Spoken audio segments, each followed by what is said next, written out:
And so with that, I do call this meeting of the 73rd session of the Texas A&M University Student Senate to order on October 28th, 2020 at 7:01 p.m. We begin with a period of opening remarks. I do actually have a few things to say in opening remarks. First and foremost, it is fantastic to see everyone here for our Halloween meeting, the one meeting of the year where we don't have to be in business professional for our meetings. I love seeing all the costumes looking around the Zoom screen here. If you're wondering what I am, I'm a tourist along with the SVP. We have shades, but we figured we'd take them off for the purpose of leading the meeting here. So we are excited to have you guys here. What we're going to do next is move into a period of opening roll call. Howdy, Senate. It is now 7:05, I think. So we're going to open roll call. I'm dressed as Elton John tonight. I'm going to leave my sunglasses on because otherwise you wouldn't know that I was Elton. But go ahead and fill that form out. Brogan just sent the link in the chat. You will have until 7:10 to go ahead and fill that out.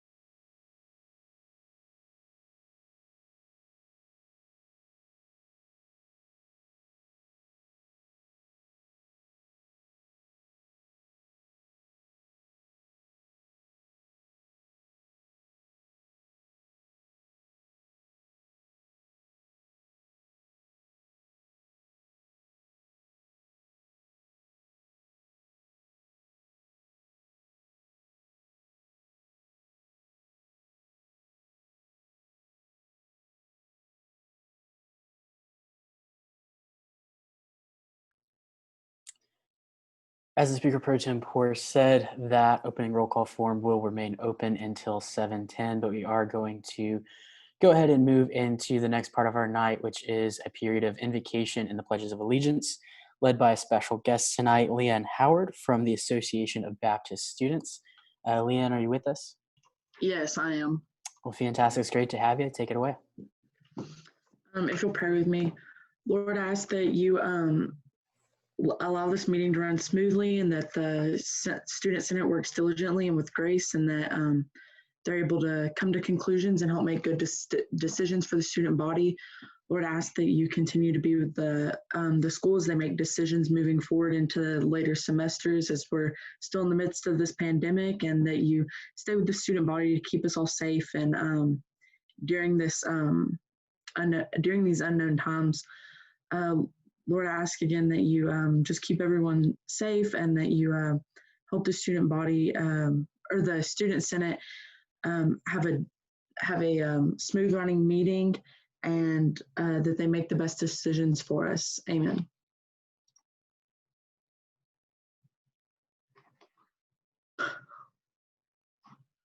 Thank you, Leanne. And if you wouldn't mind, please leading us in the pledges of allegiance. Sure. So we'll start with the U.S. flag. I pledge allegiance to the flag of the United States of America and to the republic for which it stands, one nation, under God, indivisible, with liberty and justice for all. Now the Texas pledge. Honor the Texas flag. I pledge allegiance to the Texas, one state under God, one and indivisible. Leanne, thank you so much for being with us tonight. We appreciate you leading us both in the invocation and in the pledges. Again, it's always a pleasure to have people from all across campus come in and lead us in that in our meetings. We'll now move into a period of the reading of the mission statement and Aggie Honor Code, read by our longest serving senator, Senator Wood.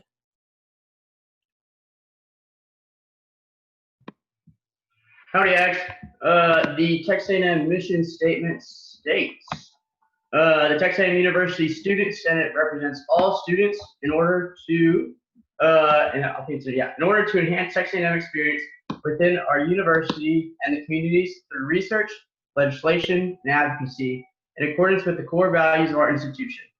The Code of Honor states, Aggie does not lie, cheat, or steal, or tolerate those who do. Thanks and good. Thank you, Senator Wood. We'll now move into a period of the singing of the Spirit of Aggie Land, led by Pro Tempore Spur. Executive Director Marbit will be leading that for tonight.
Thank you, Executive Director Marbit. We'll now move into a period of open forum led by Speaker Pro Tempore Spur.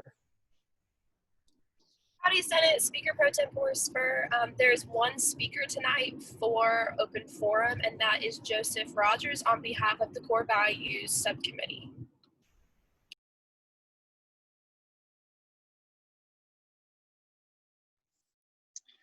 Joseph Rogers, Off-Campus Caucus. Howdy, Senate. I'm here tonight on behalf of the Core Values Subcommittee. Again, I would like to thank each and every one of you for confirming our nominee for the month of October, John C. Otto, at our last meeting. I know it means a lot to everyone, including the Ags that know how much John C. Otto did for our university and did for the state of Texas. So I'll actually hand it over to Mrs. Otto. She will be receiving the award for Mr. Otto tonight, and I'll turn it over to her. Thank you so much.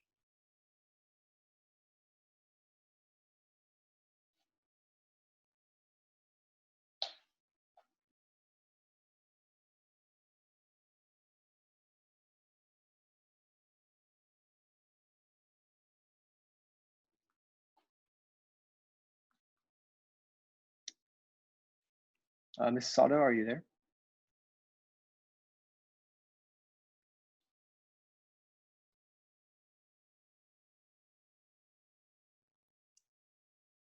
I don't know if we have connection with Mrs. Otto. She is in the room. I think there may be some technical difficulties there. Joseph, if you want to go ahead with the award there.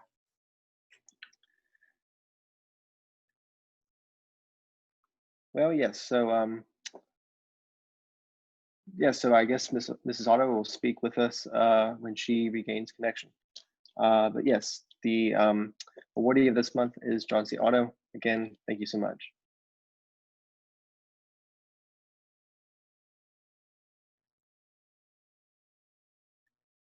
Congratulations to the Otto family. I know the service that was exemplified by John C. Otto has been something that was absolutely incredible. And so it's always an honor to be able to recognize such incredible individuals. And Mrs. Otto, if you can hear us, I do want to say thank you so much for being with us here today. I'm sorry for the technical difficulties, but we're extremely excited that you're here and we're able to receive this award on your husband's behalf.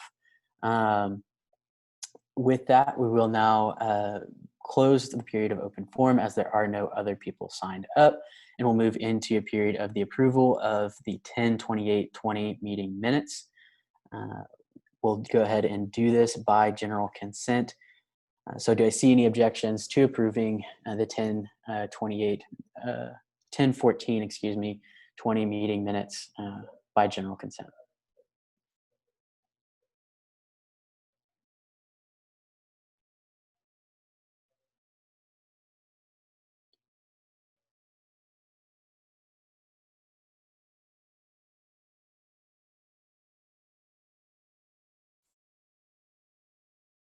And seeing no objections, that will be the order and that will be approved.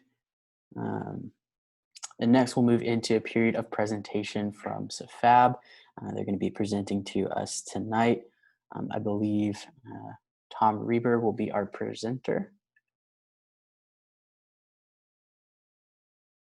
Morgan, are you with us? Okay, Morgan Skeets is actually going to be presenting tonight. Howdy. I'm here tonight. I'm Morgan Seacatz, and I am this year's Student Affairs Fee Advisory Board Chair. We just have a short presentation for y'all tonight to present our recommendations to the president, and we hope that y'all will write a resolution in approval with these recommendations that we've made. So I'm going to share my screen, hopefully, so I can put that presentation up for y'all.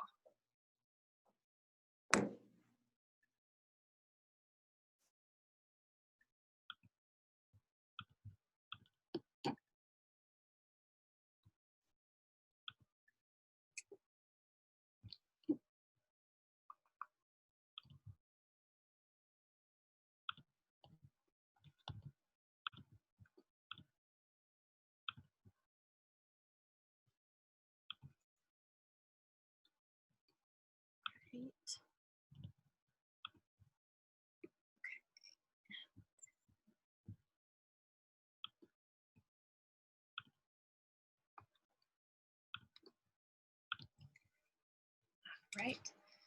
So just as a quick overview, we are a 9-member board that was chosen by the student body president, the speaker of the Senate, the GPSG president, and me, the current chair.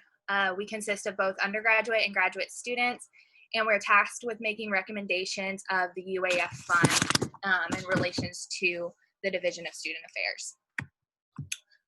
As you see on the left or the right, I'm not really sure, the process for the fee review is there, coming from the department requests to the vice president of student staff review, up to us at the board, and the student senate and the GPSG council are there as well, because y'all's approval is required as well.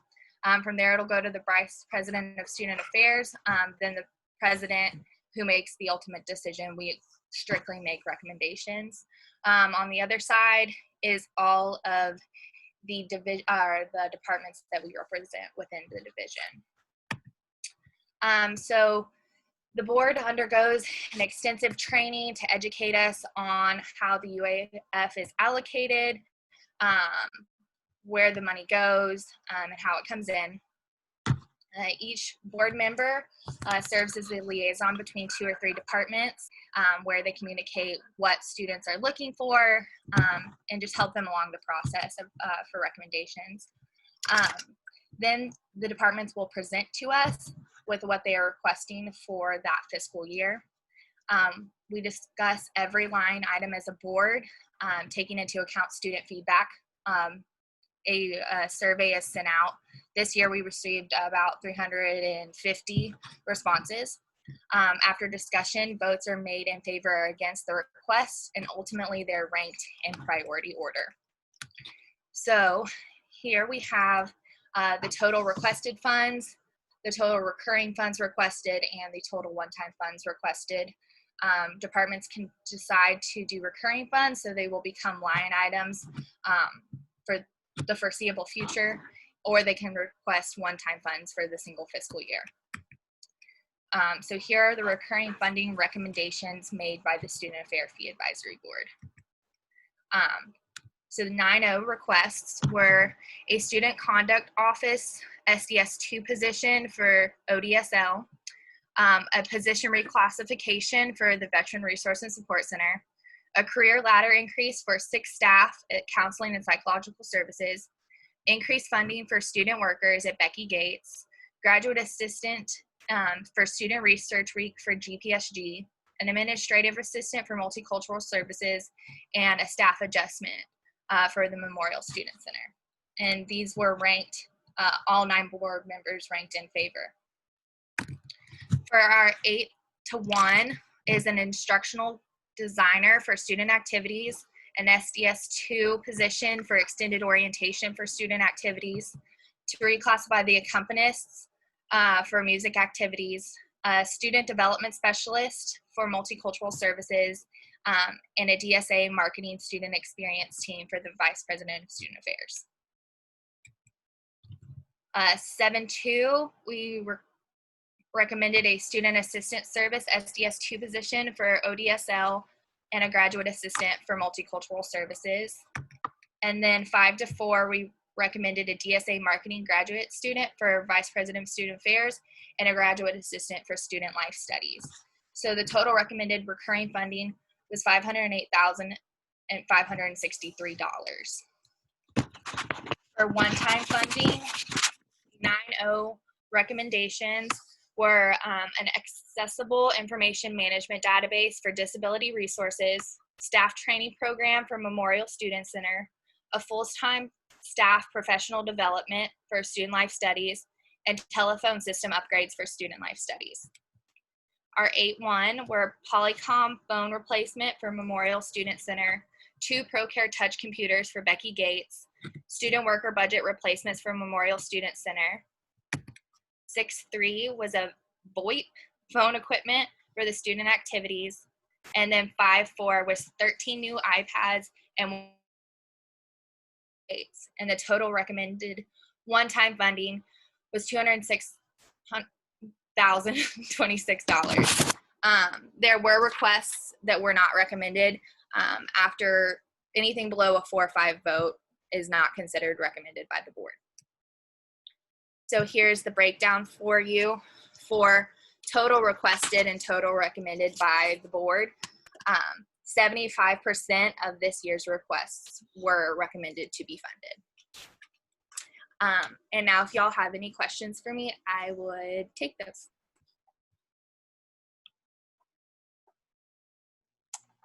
Are there any questions for our presenters?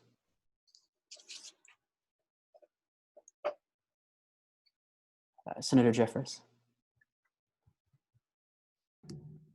Senator Jeffers, Academic Affairs. As you can see, I'm in the form right now. But I was wondering, was SGA funding included in that report they gave to us? What do you mean by SGA funding? I believe I'm under the impression that SGA gets funding from the SFAB board, or am I incorrect about that? No, you are correct. SGA is allowed to make requests, but this year no requests were made by SGA. All right, thank you. You're welcome.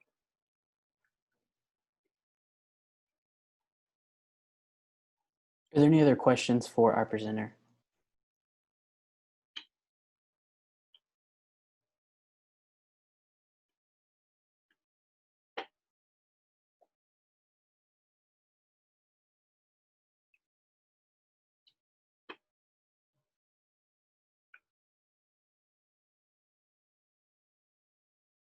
Seeing none, Morgan, thank you so much for being with us and presenting today.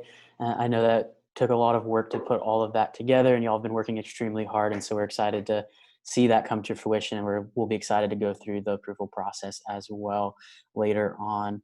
With that, we will now move on to another period of our night, but before we do that, I would like to relinquish the floor to Mrs. Otto, who has joined us, as well as to Mr. Hardy.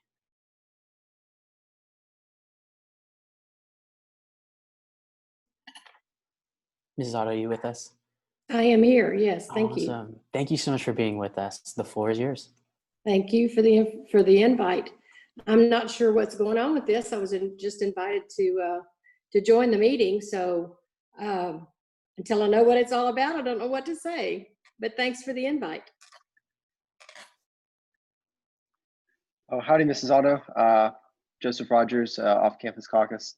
I am the chair of the Core Values Subcommittee, and we are presenting a posthumous award to your husband for his dedication to Texas A&M University and the state of Texas.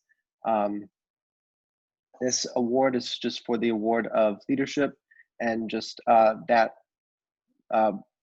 basically just the selfless service that he has shown and the steps he has taken as a leader for our university and for our state.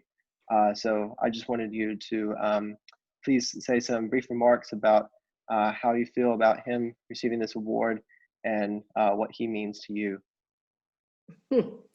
Well, first of all, he would be overwhelmed by this honor for sure, from coming from students. He's received so many awards and so many accolades for his service, particularly to the state, but also to this university. He loves this university. I can't tell you how much, but he would be honored, totally honored. I just have to say that I am overwhelmed with this student body. Is just terrific. I don't see this anywhere else I go. I just don't. And the core values of this university have been the same. It was the same 54 years ago when we first stepped foot on this campus, and it's not changed. And I dare say that probably 54 years when some of you come back to this campus, it's going to be the same. Probably bigger, probably different, but the core values are there. So thank you so very much for this honor for John. He would be truly honored. Thank you. Ms. Otto, I assure you, it's our honor to be presenting this award to John, and so thank you so much for being willing to be here. I also do want to recognize Michael Hardy, who is the Assistant Vice President for Government Relations at Texas A&M. Hey guys, again, I appreciate you giving me a few minutes here. As Zach just said, I work in the government A&M and had the privilege of knowing Chairman Otto for several years now. And, Ms. Otto talked about the many accolades that John received over the years for all of his service to the state, to the university. But what I will always remember about him the most, and what I really want to relate to you guys, is just how good of a person he was, how good of a man he was.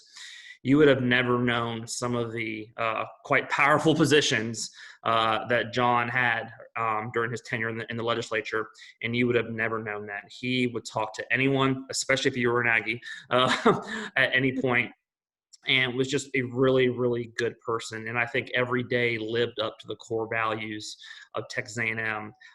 My only regret is that so many on this call did not know him. I know some of you did, but he is one of the best men that I have ever known. We miss him every day, and again, just a dear friend. But I know, as Nancy just said, he would be so honored by this, and I really appreciate y'all taking the time to recognize his service. So thank you all so much. Well, Vice President Hardy, Mrs. Otto, again, thank you so much for being with us and for taking the time to speak with us and share just the incredible legacy that Chairman Otto left behind. I really do appreciate you guys for being here. With that, we will move into the next part of our agenda. We'll move into a period of swearing in of the new senators as well as the business caucus leader. We'll go ahead and begin with our new senators. We have 2 senators left for swearing in, whose races were confirmed just recently. Yes, Senator soon-to-be Senator Francis, I see you waving. Great to have you on board here. We will be swearing in as a senator, Michael B. Francis Jr., as well as Kang Tran Nguyen. And I will hand it over to Chief Justice McIntosh for the swearing in. All right, everyone raise your right hand and repeat after me.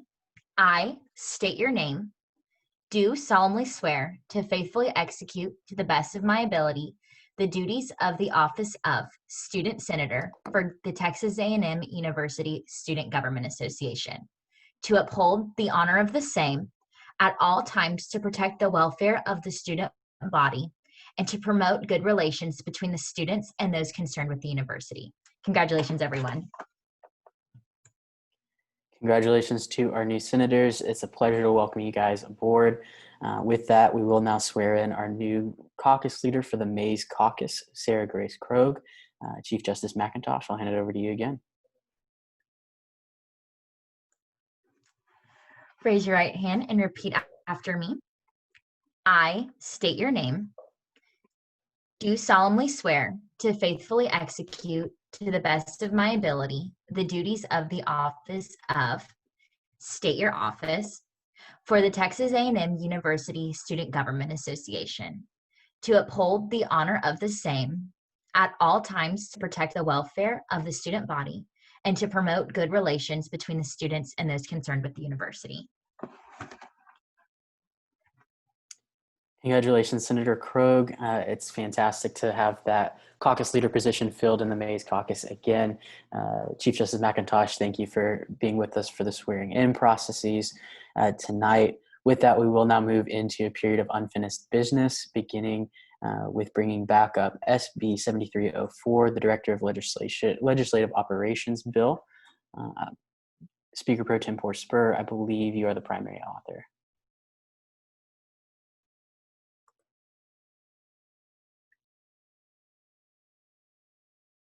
And I will also unmute Executive Director Marvitt.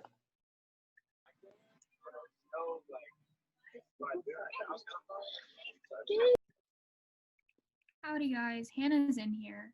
Pro Temp Spur. So give me just a second.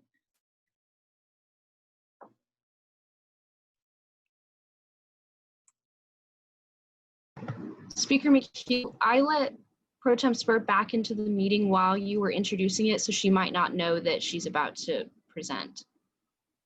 Gotcha. Speaker Pro Tempore Spur, if you're with us now and can hear me, we are now bringing back up SB 7304, the Director of Legislative Operations Bill, and you are the primary author. If you'd like somebody else to read, please do let us know.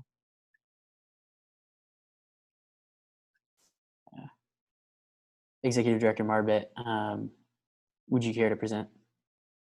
Yes, that is fine. I'm going to share my screen so we can pull it up on the screen.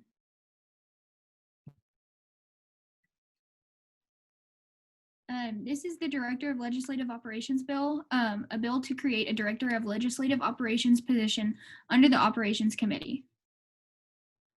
Whereas one, there's an incessant need for an additional member of the Operations Committee to oversee the reformatting, proofreading, printing, and scanning of legislation, and whereas two, the new position created to fulfill these duties shall be named the Director of Legislative Operations. Therefore, let it be enacted 1, to change Article 3, Section 5B from members of the Operations Committee. 1, all other ex officio positions shall be assigned and organized by the Speaker Pro Tempore. These may include, but shall not be limited to, the following positions: Director of Records, Director of Information Technology, Director of the Cody T. Bassett Senate Archives, and the Director of Marketing. And let it be further enacted 2, to read as members of the Operations Committee. 1, all other ex officio positions shall be assigned and organized by the Speaker Pro Tempore. These may include, but shall not be limited to, the following positions: Director of Records, Director of Information Technology, Director of the Cody T. Bassett Senate Archives, Director of Marketing, Director of Legislative Operations. And let it be further enacted 3, that a copy of this bill be sent to Megan Hine, Rules and Regulations Chair, and Carrie Marvitt, Executive Director of Operations. Are there any questions for the presenter?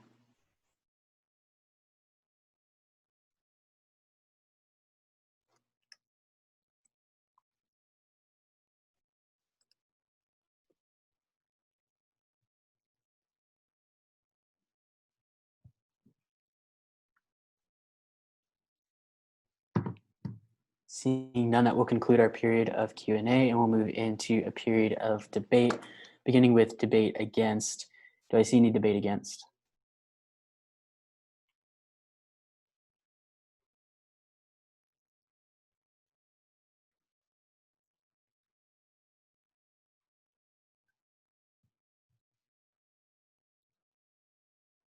Seeing none, we'll move into debate 4. Is there any debate 4 at this time?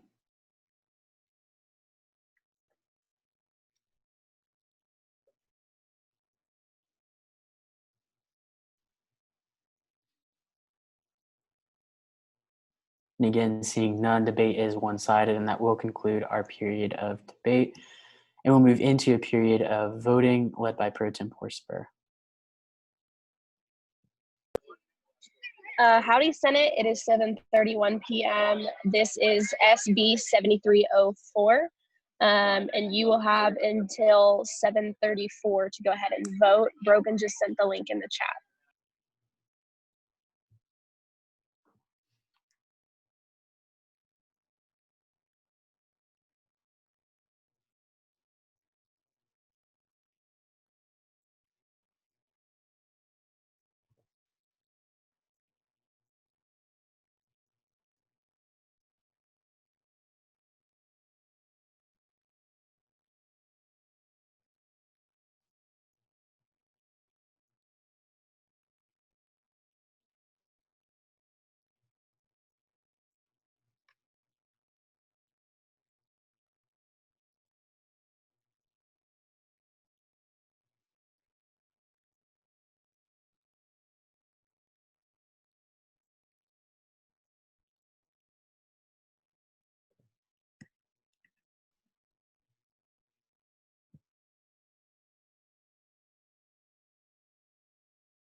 And the form should be open. If it's not accepting responses, go ahead and hit refresh. And if it's still not, let us know.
Just to clarify, the text ag link, I accidentally typed it up first as 7305B.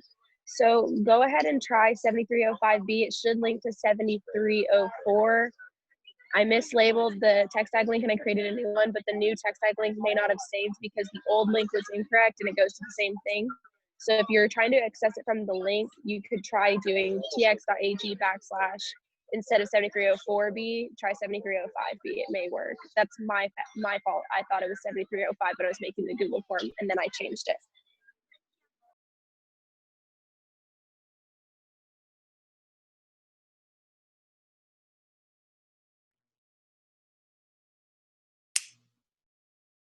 And we will extend the voting time to 7:36 to make sure everyone has an opportunity to get their vote in. Sorry for the confusion.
All right, we're going to go ahead and close that ballot.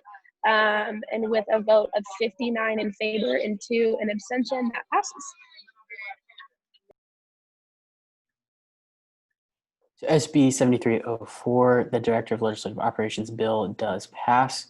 We'll now move on to SR 7322, the Matthew Gaines bus resolution. I believe primary author is Chair Syed.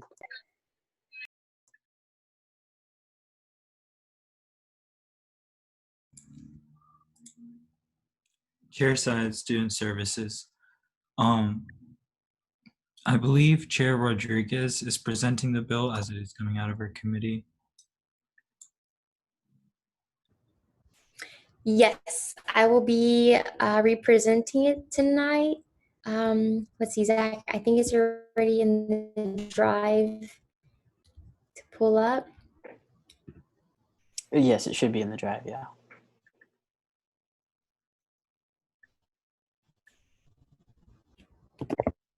Sure, are we rereading through the whole bill as is, or how are we doing that tonight? Yes, yeah. So the whole resolution will need to be read and presented on, and then we'll move through the normal processes of questions and debate. Okay, definitely. Let me pull that up here real quick. Let's see.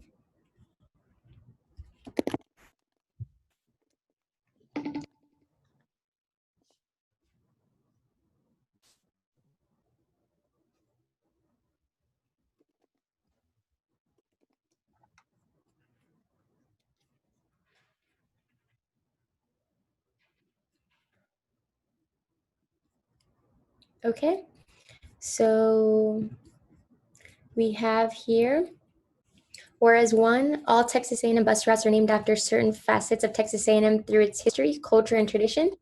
And whereas two, Senator Chair Matthew Rodriguez, Gaines I do want to pause you real quick to recognize Chair Jeffress with a motion. Chair Jeffress, Academic Affairs. Since this resolution has come back, I think this is the third time, I move to consider it read. Do I see any seconds?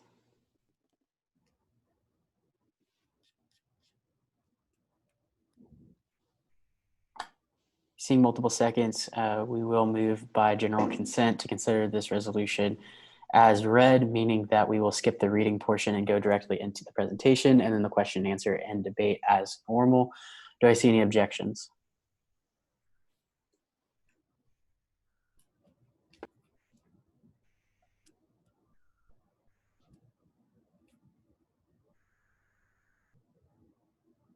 Seeing none, that does pass. Chair Rodriguez, you do still have the floor in presentation. Yes, and I yield my time to the floor. Are you open for questions?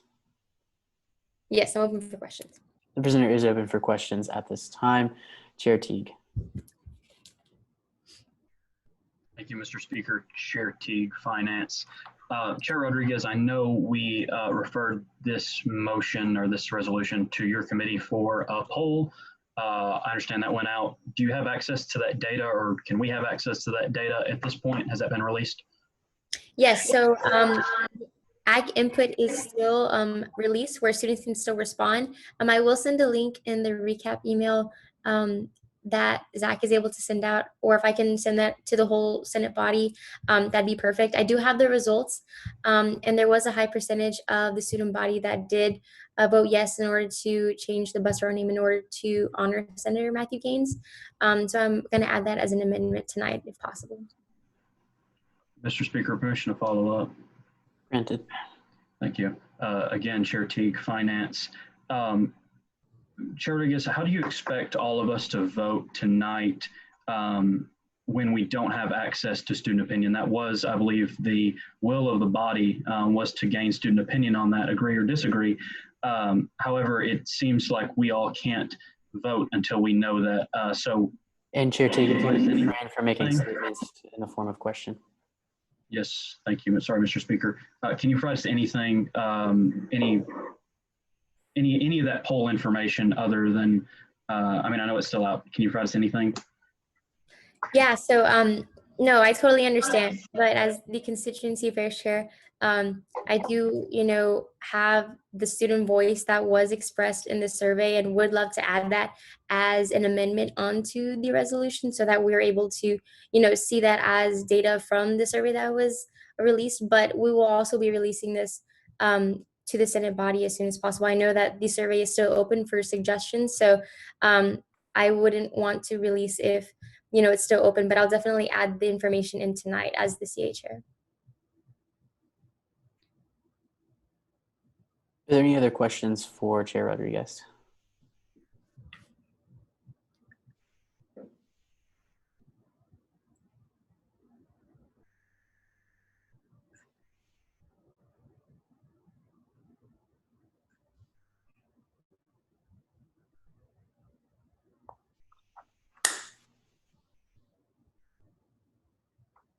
Seeing none, that will conclude our period of question and answer, and we will move into a period of debate, beginning with debate against. Do I see time?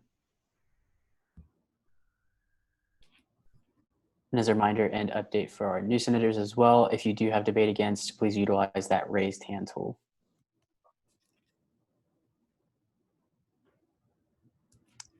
Chair Rodriguez, I do see your chat. You do have the floor and debate against. Awesome. Chair Rodriguez, Constituency Affairs, I move to make an amendment. Present your amendment. According to the Student Senate October Ag Input, 35% of the student body agreed to change the bus route name in order to honor Senator Matthew Gaines. And Director Marbut, if you could please share screen and follow along and add this amendment as we go here. Yes, Mr. Speaker, give me just a second. Though I do want to check, are there any seconds to this amendment?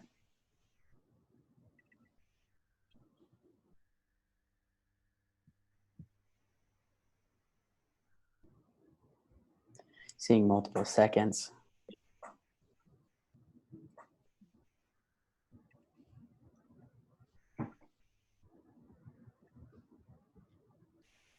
Chair Rodriguez, would you please restate that amendment? Yes. According to Student Senate October Ag Input. Is this a new whereas statement? I'm so sorry. Yes, ma'am. Yeah. Okay, so it will be whereas 9? Yes. Okay, my apologies. No worries.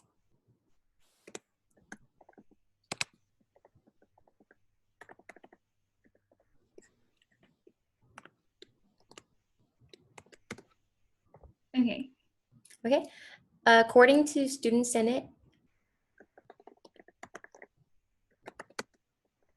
October Ag Input.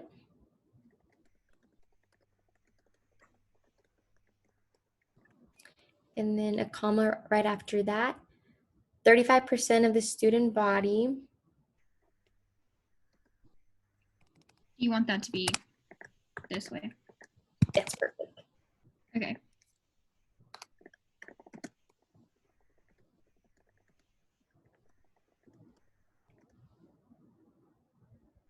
Agreed to change the bus route.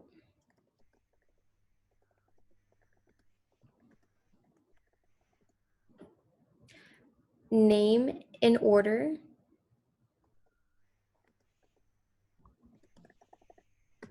Oh, that'll actually be in instead of the and right there. Name what? Name In order to honor. Yeah, there you go. Okay, my apologies. No, you're good. To honor Senator Matthew Gaines.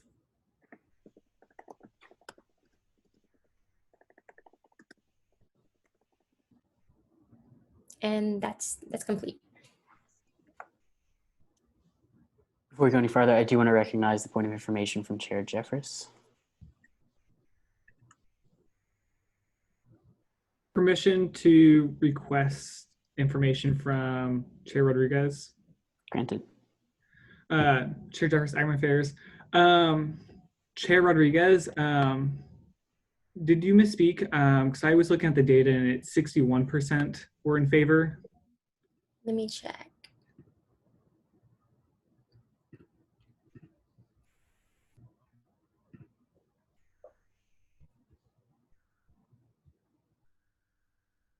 Yes, I apologize. After refreshing and seeing new responses, that does change up a lot.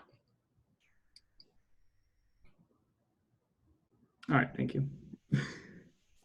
And so just as a reminder to the body, that will not be able to be changed unless by another amendment, seeing as this amendment was already proposed and seconded. And so we will go into a period of debate on this amendment, which would add a whereas 9 to this resolution to read, according to the Student Senate October Ag Input, 35% of the student body agreed to change the bus route in order to honor Senator Matthew Gaines.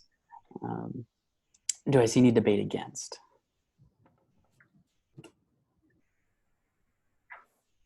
Senator Rodriguez, or Chair Rodriguez. Yes, I move to make an amendment. Present your amendment. To change 35% to an updated 61%. Do I see any seconds?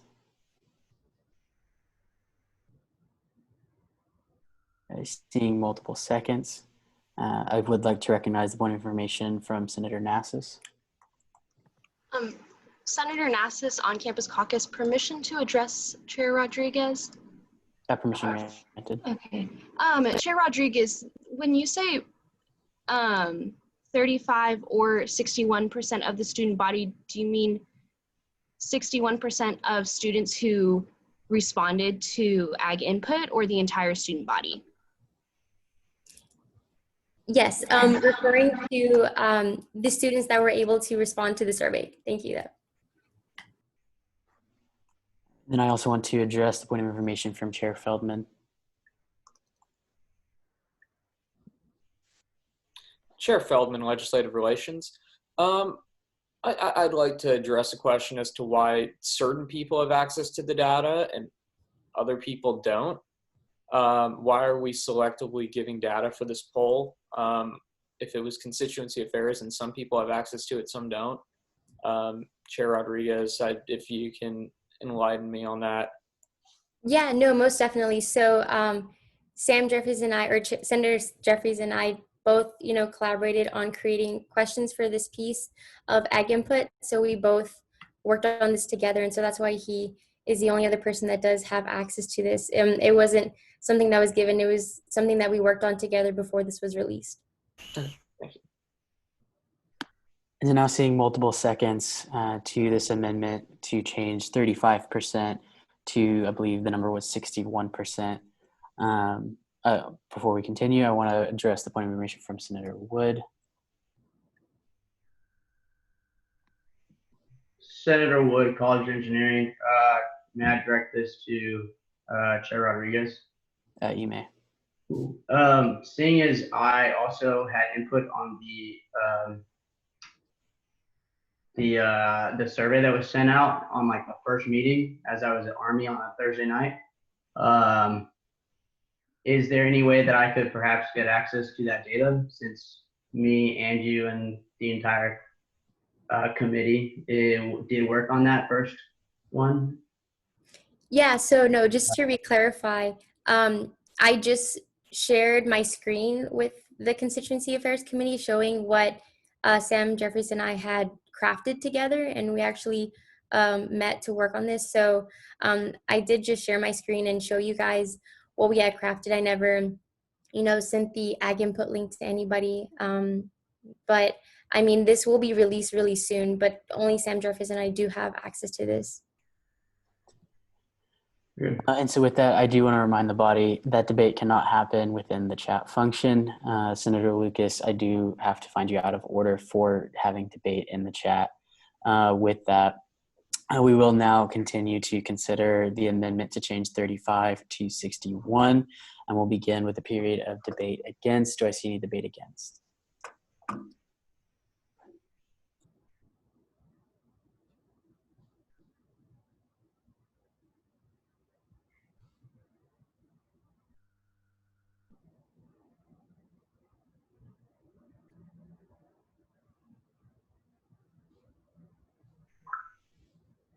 Seeing none, we'll move to debate 4. Do I see any debate 4?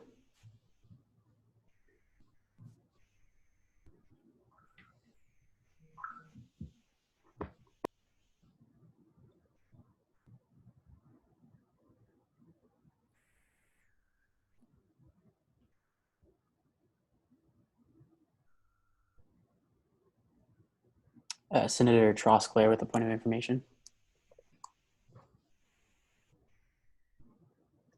Senator Trosclair, on-campus caucus. I'd just like to address Chair Rodriguez and Chair Jeffries, if it's possible. Granted. One or the other. Chair Rodriguez. Go ahead. I think for the purpose of conflict mitigation for the whole Senate, I would like to be able to see the results of that survey. I'm also taking a stats class right now, and I think that would be a really cool way to incorporate some stuff I'm doing outside of the class. So if that's possible, could the Senate be able to see that? Could you share the screen? I think that might help everyone kind of better understand how things were working and how things got done. Yeah, well, I would actually rather just send that as a link. Sam and I have a spreadsheet that we're making right now, kind of addressing that. I wouldn't want to send the link that was sent out to the body, but I would definitely provide you with a spreadsheet of the results that were presented from that, if that's okay. And so with that, we'll now move into a period of voting to change 35 to 61. And as this is the first meeting we're implementing a new way of voting here on Zoom, I do want to take a second to explain it. For all the senators in the room, you will notice on desktop at least, and I know on mobile it may look a little bit different, but on desktop, if you do click the participants section and open that up, at the bottom you will see a couple of options there, including a yes button and a no button.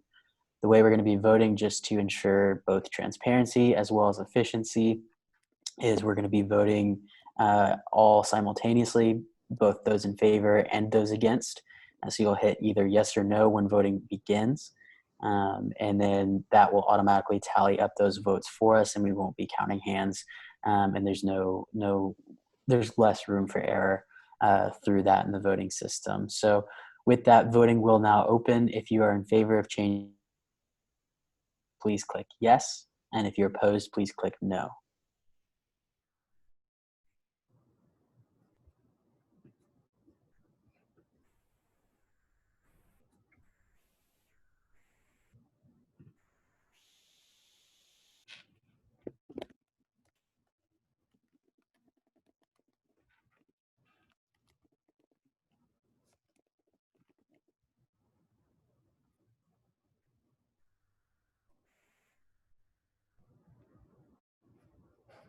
And I'll go ahead and close voting now.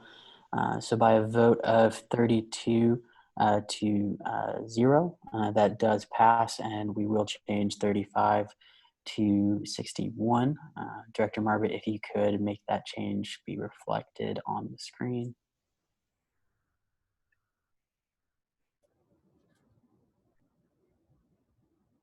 And Chair Rodriguez, I do believe you have the floor in debate against this amendment. Yes. And I yield my time to the floor. The floor has been yielded to you. We'll now move into a period of debate for this amendment. Do I see any debate for?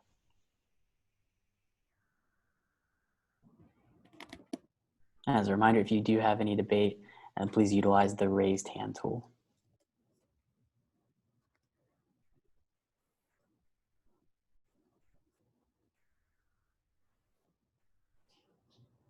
Seeing none, that will conclude that round of debate. We'll move back into a period of debate against. Do I see any debate against? Senator Rodriguez? Chair Rodriguez, excuse me. Chair Rodriguez, Constituency Affairs, I'd like to make another amendment. Propose your amendment. To change of the student body to of the students who responded to the survey. Do I see any seconds?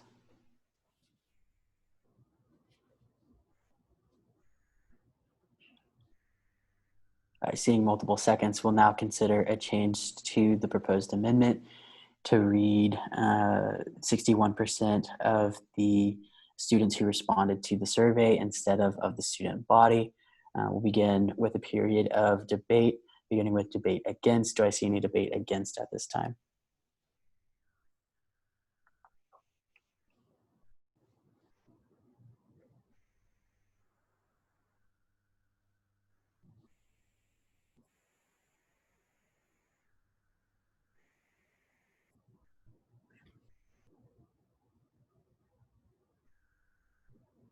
Seeing none, we'll move into a period of debate for. Do we see any debate for?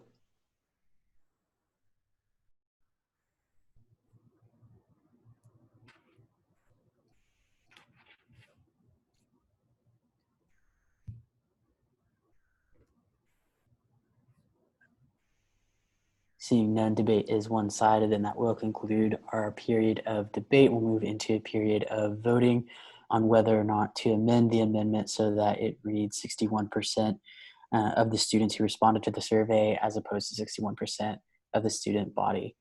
All those in favor, please click yes. All those opposed, click no.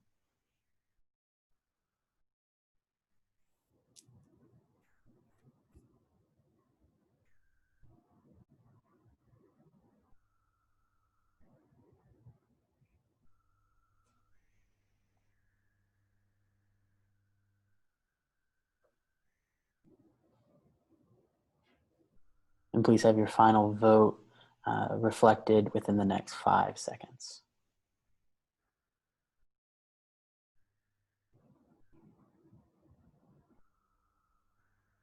I'll close voting. The final vote count was 35 to none, meaning that does pass. Director Marbit, if you would please reflect that change so that it reads 61% of the students who took the survey.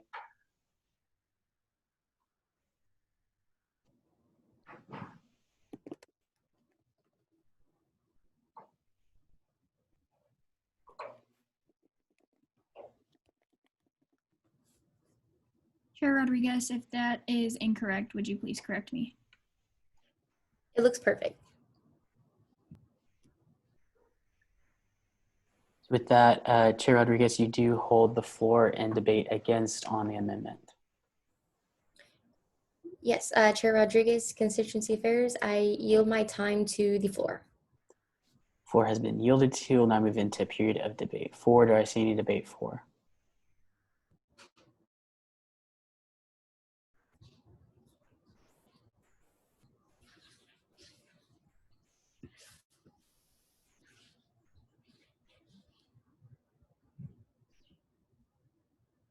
Seeing then that will conclude that round of debate. We'll move into the last round of debate, beginning with debate against. Do I see any debate against the amendment?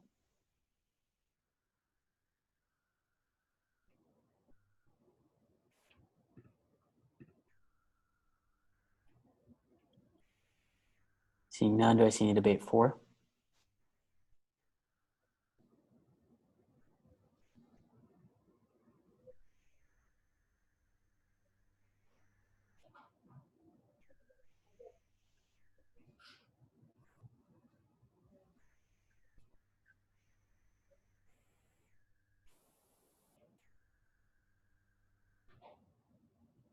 Chair Teague.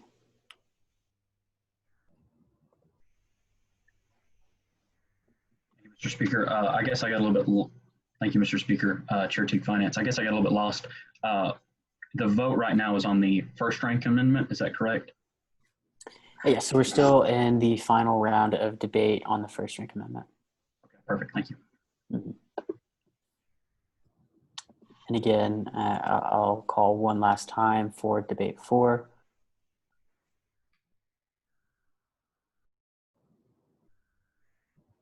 Seeing none, that will conclude our period of debate.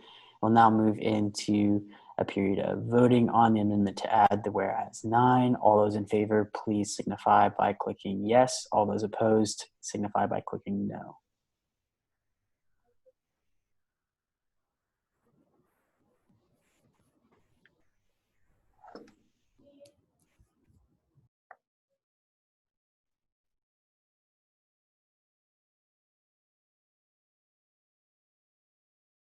We'll do 5 seconds till the final vote.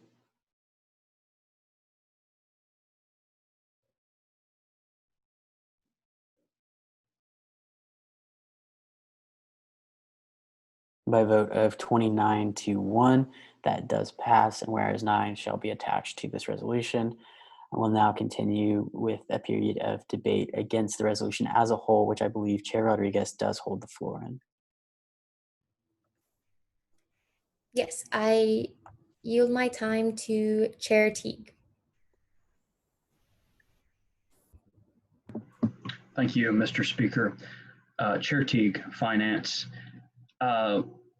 This resolution has been the center of quite a lot of controversy, and I don't really understand why, other than it has been tossed back and forth and has not been given a fair shot. I believe it was Senator Lucas, forgive me if I'm wrong, who requested in our last meeting that this be sent to, or maybe the meeting before that, sent to our constituency affairs committee, so that way we could conduct a poll and figure out where the student body stood on this issue. And I think that that was certainly a good goal. However, we don't have access to that information. The poll is still out. We have attached a number to this amendment that is liable to change because as the authors have admitted, it is still open. This has just been, from one end to the other, not a clean go, and it's very disappointing. I encourage everyone to vote no on this And that resolution. is time. I'm going to have to stop you. And that will conclude that period of debate against, and we'll move into a period of debate for. Do I see any debate for at this time? Chair Jeffress, you have the floor.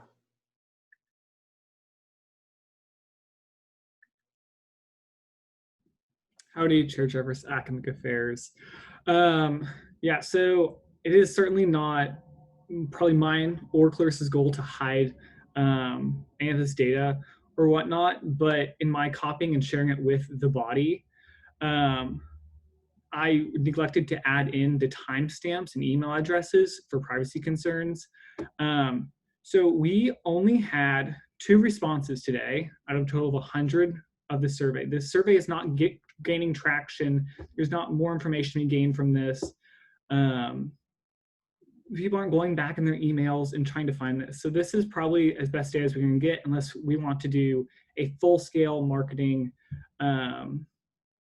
like effort, and I don't think these survey results will change very much even if we did.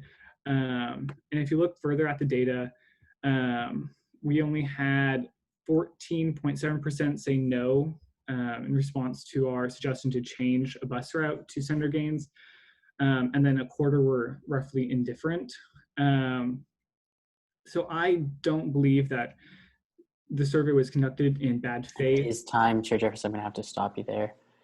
We will conclude that round of debate and move into a second round of debate, beginning with debate against. Do I see any debate against?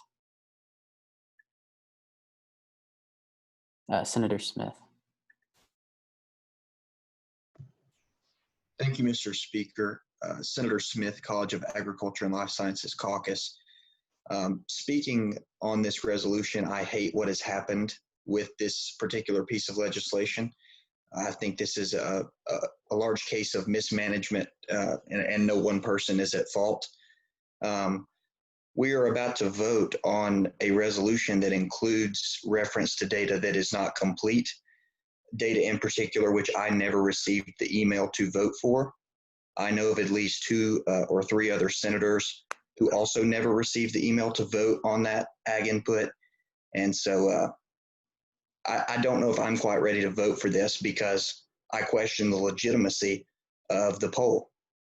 So with that, I yield my time to the floor. The floor has been yielded to you, and we'll now move into a period of debate for. Chair Rodriguez, you have the floor. Howdy, Chair Rodriguez, Constituency Affairs. I would just like to say that this was sent as a bulk email list to the TAMU student server. And so if you didn't receive this email, I'm sorry, like that wasn't on my part. That was, Texas A&M's, I guess, misconception in the email list. But I would like to say that Sam Jeffries and I do have this information, and it's totally visible to the student body and will be visible as soon as this meeting ends. We're going to close it. Honestly, we can close it right now to ensure that nothing else changes and that this data is valid. And you can trust us, you can trust me. I'm the Constituency Affairs Chair. I did run this survey to ensure that the student body's voice was reflected in something that we cared so much about. We want to ensure that you guys do understand that this is something for the students and that we want y'all's best interest, but we did run the results to make it as fair as possible. And with that, I yield my time to Senator Francis. Hi, Senator Francis, Off-Campus Caucus. Something that I want to And Senator Francis, if you could finish in one sentence, as that is time. Oh, okay. Wait, huh? So the time for the period of debate is over. So if you could finish in the last sentence. Okay, yeah, I want to finish by saying that Chair Rodriguez did make it clear that everyone will have information, regarding this survey, and we have to put our trust in her that she did the right thing. So I'm for this happening. Thank you. With that, that will conclude the second round of debate. We'll move into the third and final round of debate, beginning with debate against, do I see any debate against Chair Teague?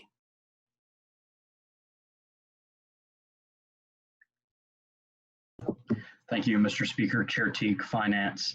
I do believe it's been said that we'll have access to the information, and it's not that I don't trust any of our chairs. However, I would like to at least have a chance to look at it and make that decision myself. Therefore, I move to lay on the table this resolution.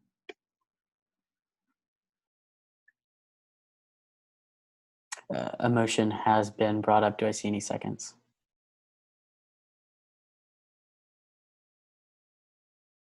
By seeing multiple seconds and a point of info, I do want to address the point of info from Senator Nassis.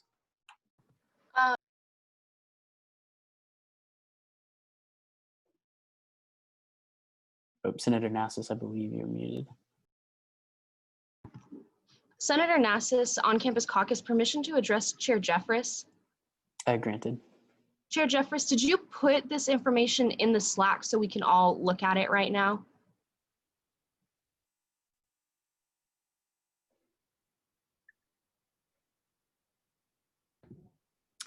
Howdy, Chair Jeffress, Academic Affairs. I certainly did. It was posted at 7:54 p.m.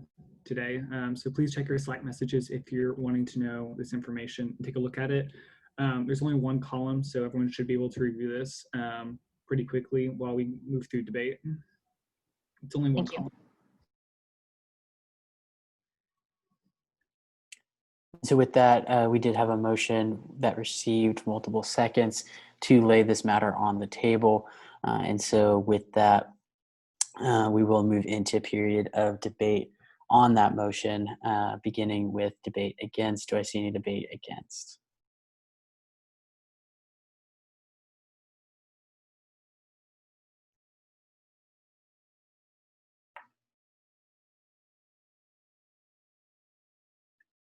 Senator Francis, I believe you had your hand up and then it went down.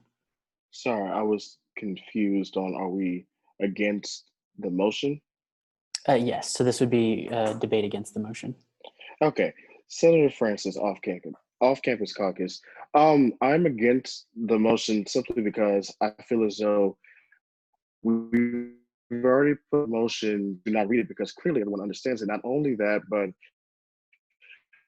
Chair Rodriguez and Chair Jeffress, again, made it very clear that all this information will be available to everyone at the conclusion of this meeting, and have also put it inside the Slack, which at any point can at least be put in it.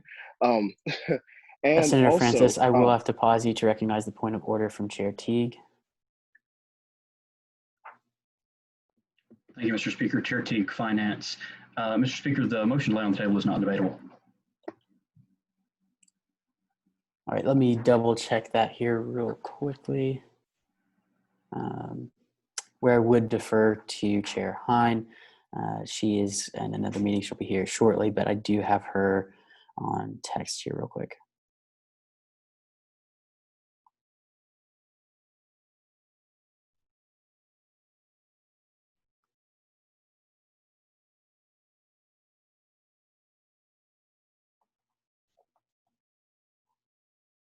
Chair Ahmed with the point of inquiry.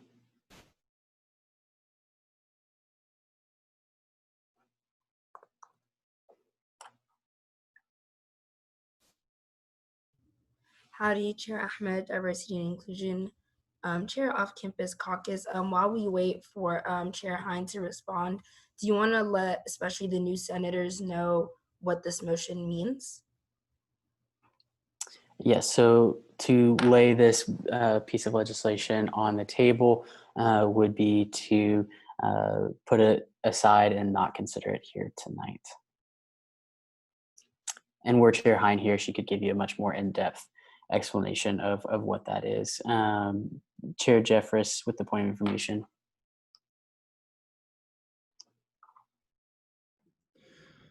Chair Jeffress, Academic Affairs. May I address Chair Syed? Yes.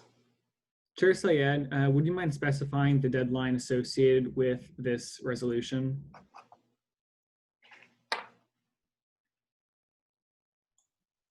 Chair Syed, Student Services. Transportation Services Advisory Committee gave us a deadline of October 16th. When we were not able to bring up that resolution during the October 14th meeting, I did reach out and ask for an extension. And they said if we were able to get it in, before their November 4th meeting, for their November monthly meeting, they would still be able to consider it this semester.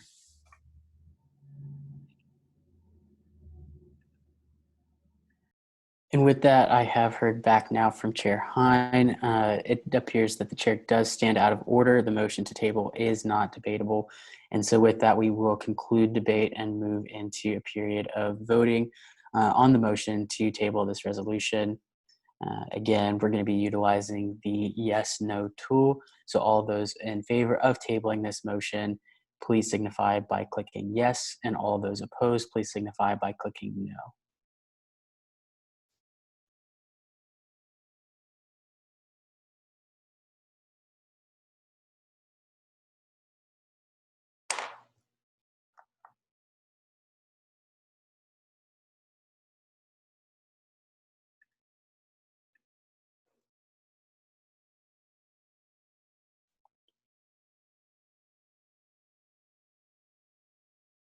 And please make your final selection in the next 5 seconds.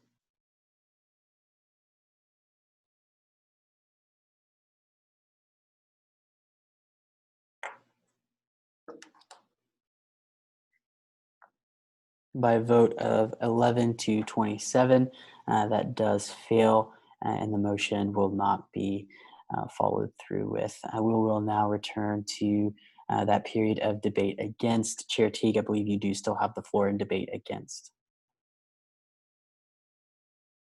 Floor. The floor has been yielded to. We'll now move into the period of debate for. Do I see any debate for this resolution?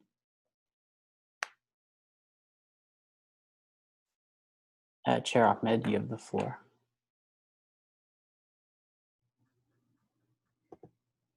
Hello. Hadi Senate, Chair Ahmed, Diversity and Inclusion Chair, Off-Campus Caucus. Just to clarify, actually, we are debating for this whole resolution, yes? Correct. Okay. So I would encourage you all to vote for this piece of legislation. As it has been previously mentioned, this is the third time this has been brought up. But finally, our chairs have come together. They've created a poll, and they said that they would close it for the security of it. And so if it does get closed right now, the numbers that are put on this resolution will be accurate. And I do think it is about time that we do kind of finally vote on this piece. And as they said, they've already had to extend the deadline because we as a student senate couldn't come to a consensus. And I would hate for us to not reach a conclusion again, and then just create a bad reputation between us. And as that is time, I am going to have to go ahead and stop you, Chair Ahmed, and we'll go ahead and conclude the period of debate 4, and that will conclude our third and final round of debate as a whole. And we'll now move into a period of voting on SR 7322, the Matthew Gaines bus resolution, led by Speaker Pro Tempore Spur. Howdy, Senate. This is 7322. The link is now open. It is 8:17, and that will be open until 8:20.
All right, y'all, it is 8:20, and the vote count for this is 44 in favor,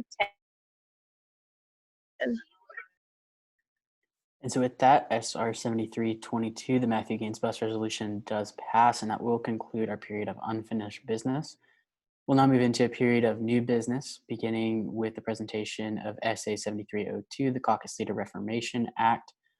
And I believe Senator Tillis is the main author of this piece of legislation.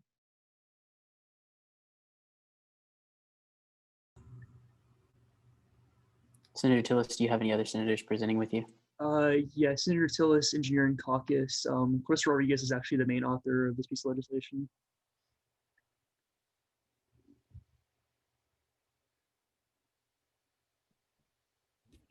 Yes, Senator Tillis and I would like to propose an act. Is it in the drive with you guys?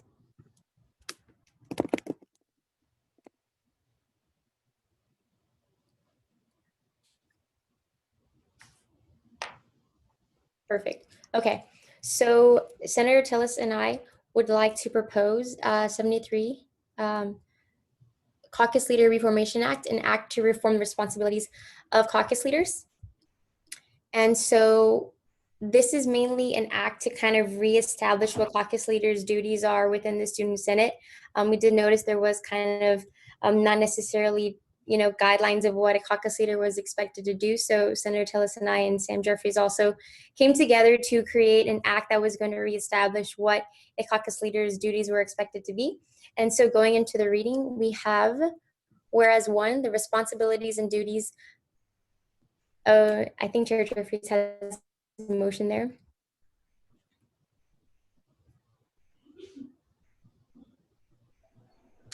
Howdy, Chair Jeffers, Academic Affairs. Since this is the first reading of the bill and everyone can had prior access to this before the meeting, I move to consider this legislation as read. Do I see any seconds?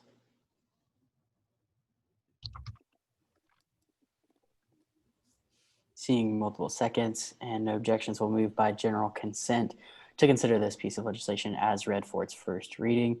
Do I see any objections to general consent?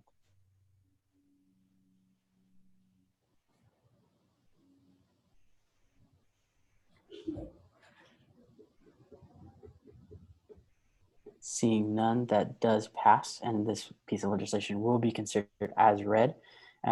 Chair Rodriguez, Senator Tillis, you do still have the floor in presentation if you'd like to present about the piece of legislation.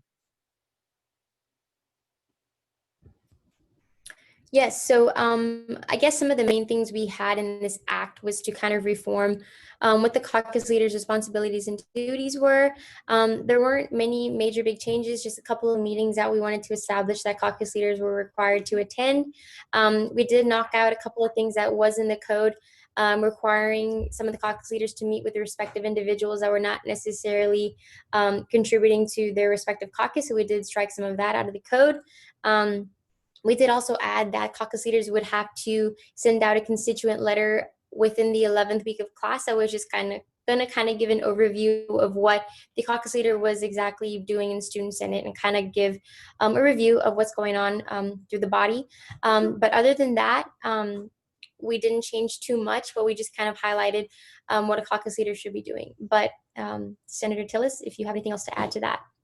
Yeah, absolutely. So we added a few more responsibilities as well, including meeting with like a college's respective dean or associated council or affiliated organization. We have a new method for taking attendance as well, so that at the caucus leader joint meetings, as well as at a caucus meeting, absences will be counted for those as well. And then we also re-outlined the election process for caucus leaders to be done after the election of all chair members instead of before joint session, so that people who didn't get chair positions can run for caucus leaders and make meaningful change in those positions as well. And yeah, those are the main changes, and please let me know if you have any questions. I yield my time to the floor. The presenters are open for questions. Are there any questions for the presenters at this time?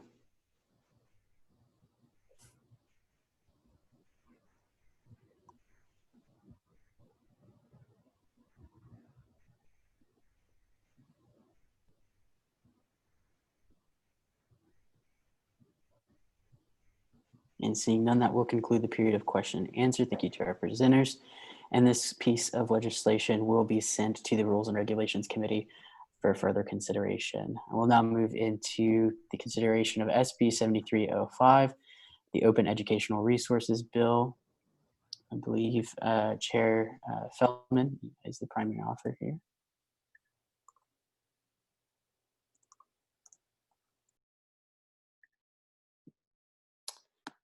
Howdy. Can we have VP Matley unmuted as well?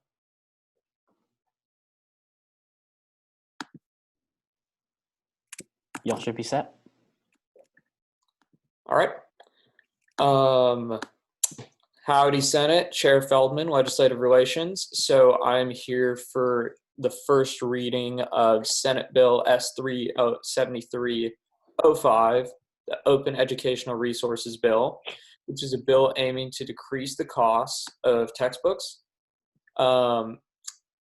Whereas one, textbooks purchased by full or part-time students enrolled at an institution of higher education, including but not limited to private and public colleges and universities, online universities, junior colleges as defined by section 60.003 of the Education Code and located within the state of Texas, can be a painful financial burden on said students.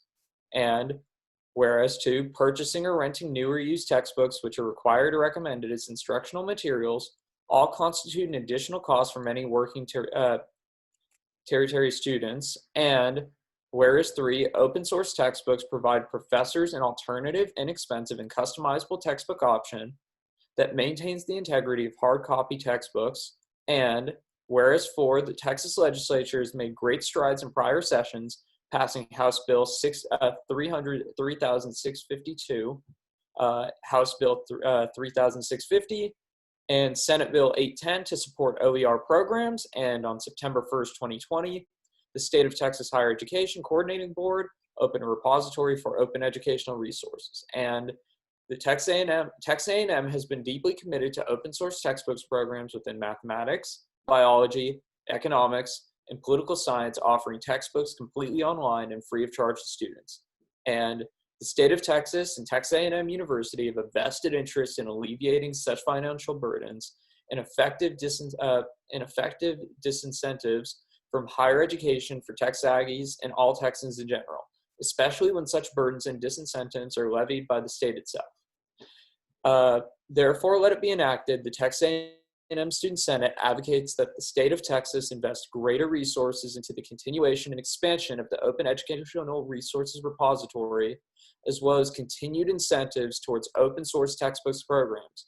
And the legislative ideals within this document be regarded as the will of the Texas A&M student body, as well as Texas A&M Student Government Association. And the Legislative Relations Commission of the Texas A&M Student Government Association is tasked and given authority in advocating for this bill and the ideals outlined within it behalf of Texas A&M student body. And therefore, let it be enacted, a copy of this bill be sent to John Sharp, Michael K. Young, Michael G. O'Quinn, Dr. Daniel Pugh, Michael J. Hardy, Dr. Bruce Herbert, Dean David Carlson, Cedric Matley, Josh Feldman, and the battalion. And Are the presenters open for questions? yes. At this time, the presenters are open for questions. Do I see any questions for the presenters?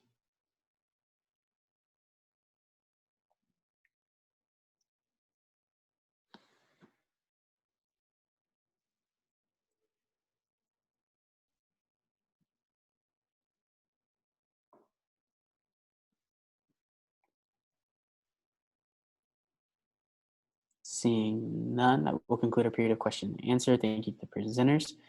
And that bill will be sent to the Legislative Relations Committee for further consideration, and that will conclude our period of new business. We'll I move believe into. we also have Mr. Speaker, I believe we also have a period of presentation. Yes, so the period of presentation was yielded when the questions were yielded to. Yes. And so with that, that will conclude our period of new business, and we'll now move into a period of open session. As far as pieces for open sessions go, I would like to recognize Chair Ahmed. Howdy, Chair Ahmed, Diversity and Inclusion Chair, Off-Campus Caucus. I do have a piece for open session. Fantastic. And is that in the open session folder on the drive? It's not in the drive, but I did for and Chair Operations Director Marbit. I can try to add it right now.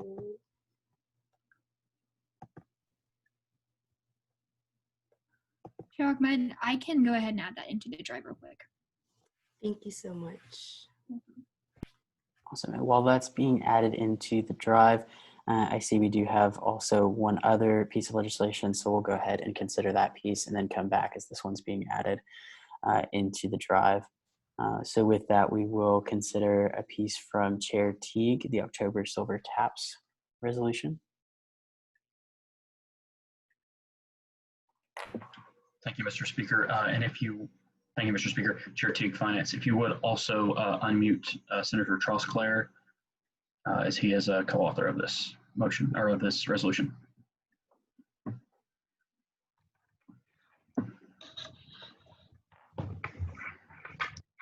Right, y'all should be set. Thank you. So this is the October 6, 2020 Silver Taps resolution. It is a resolution honoring Victoria Walker, who was honored at Silver Taps, held on October 6th, 2020. Whereas one, Silver Taps is a sacred, time-honored tradition of Texas A&M University that serves as one of the final tributes the student body makes to students who have passed during the months leading up to the service. And oh, I need to be reading. Hold up. Chair Teague, would you mind finishing reading for a second? I seem to be having some technical difficulties. yes, sir. Whereas two, this solemn tradition was established in 1898 to commemorate the life of Lawrence Sullivan Ross and has been preserved for over a century to pay homage to those we have lost since. And whereas three, as long as Texas A&M University continues to serve and educate those who walk the campus, Silver Taps will remain as a pillar of the Aggie way of life. Therefore, let it be resolved. The Texas A&M University Student Senate recognizes and commends all who have been, are, and will be involved with the preservation and regular facilitation of Silver Taps, and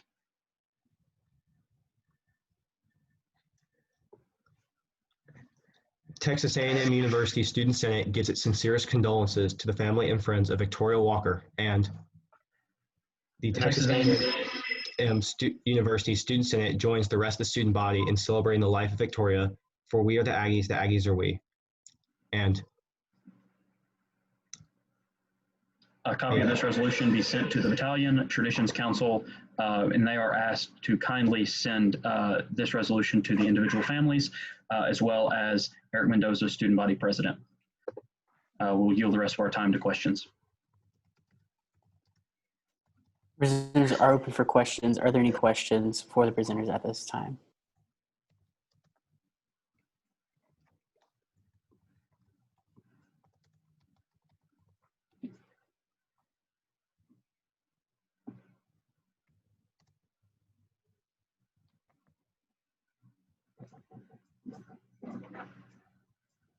Senator Wood.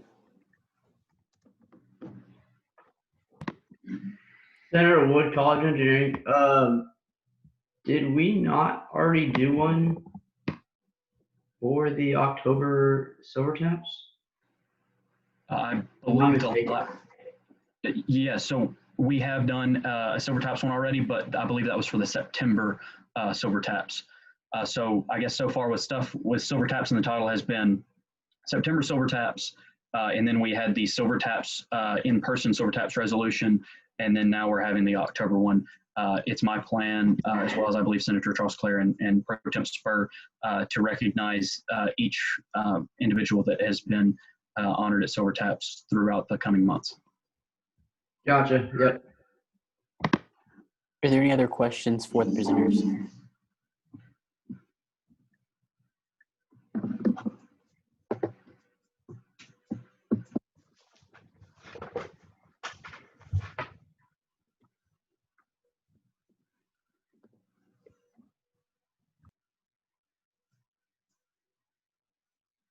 Seeing none, that will conclude our period of question and answer. And we'll move into a period of debate, beginning with debate against. Do I see any debate against at this time?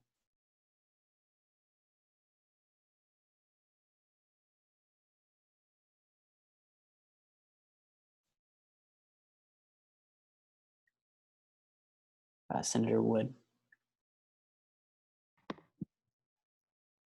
Senator Wood, College Engineering. I have a motion.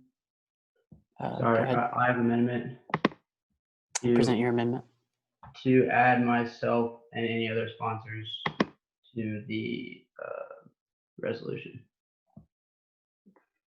Do I see any seconds?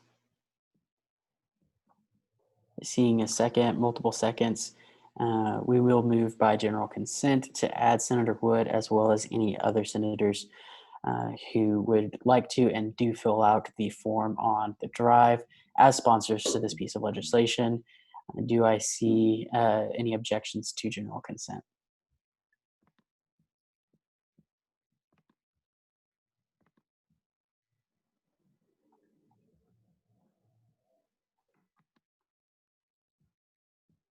Seeing none, that does pass. Senator Wood, you do still have the floor.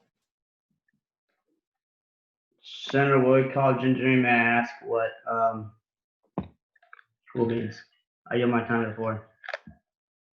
The floor has been yielded to. We'll now move into a period of debate 4. Do I see any debate 4?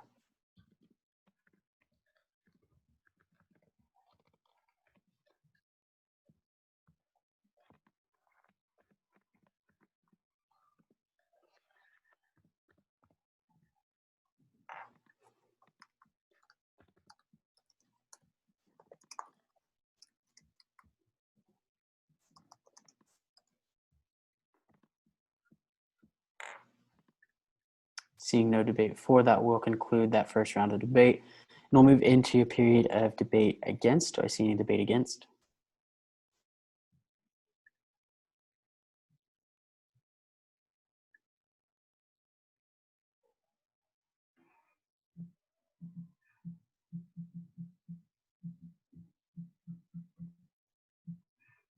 Seeing no debate against, we'll move into a period of debate 4. Do I see any debate 4?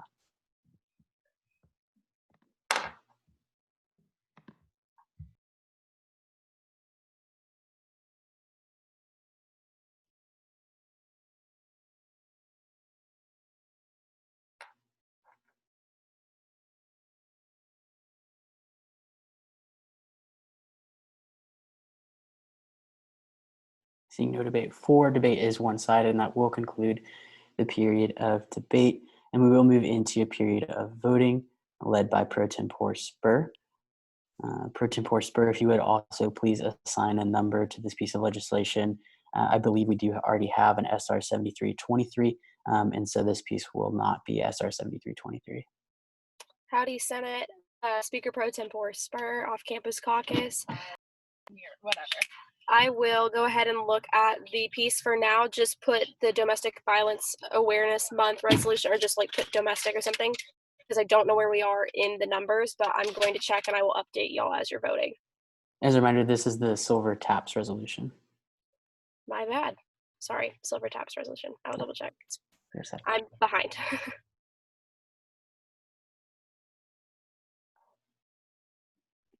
And y'all have until 8:42 to vote.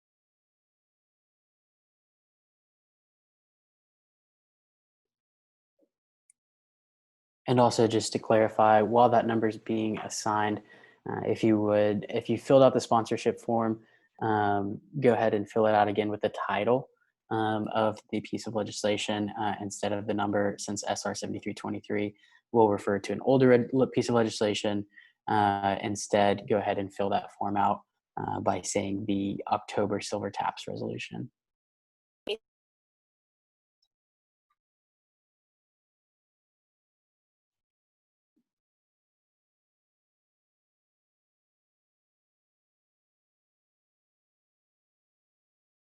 All right, so this resolution is SR 7327.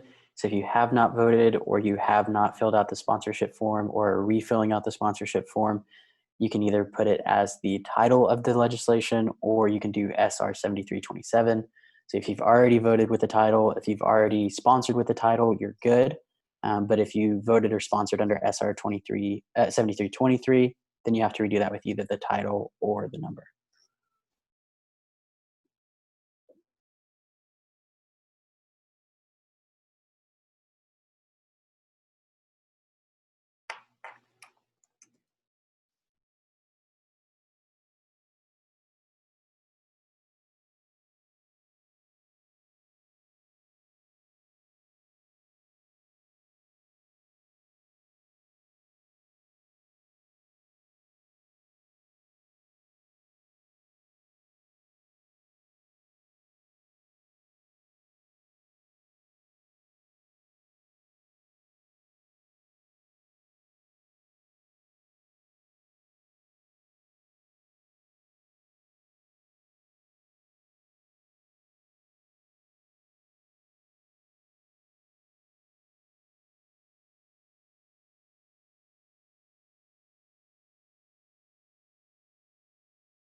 All right, y'all, it is 8:42, and with a vote, it was a vote of 49 or 45 in favor and 1 an abstention.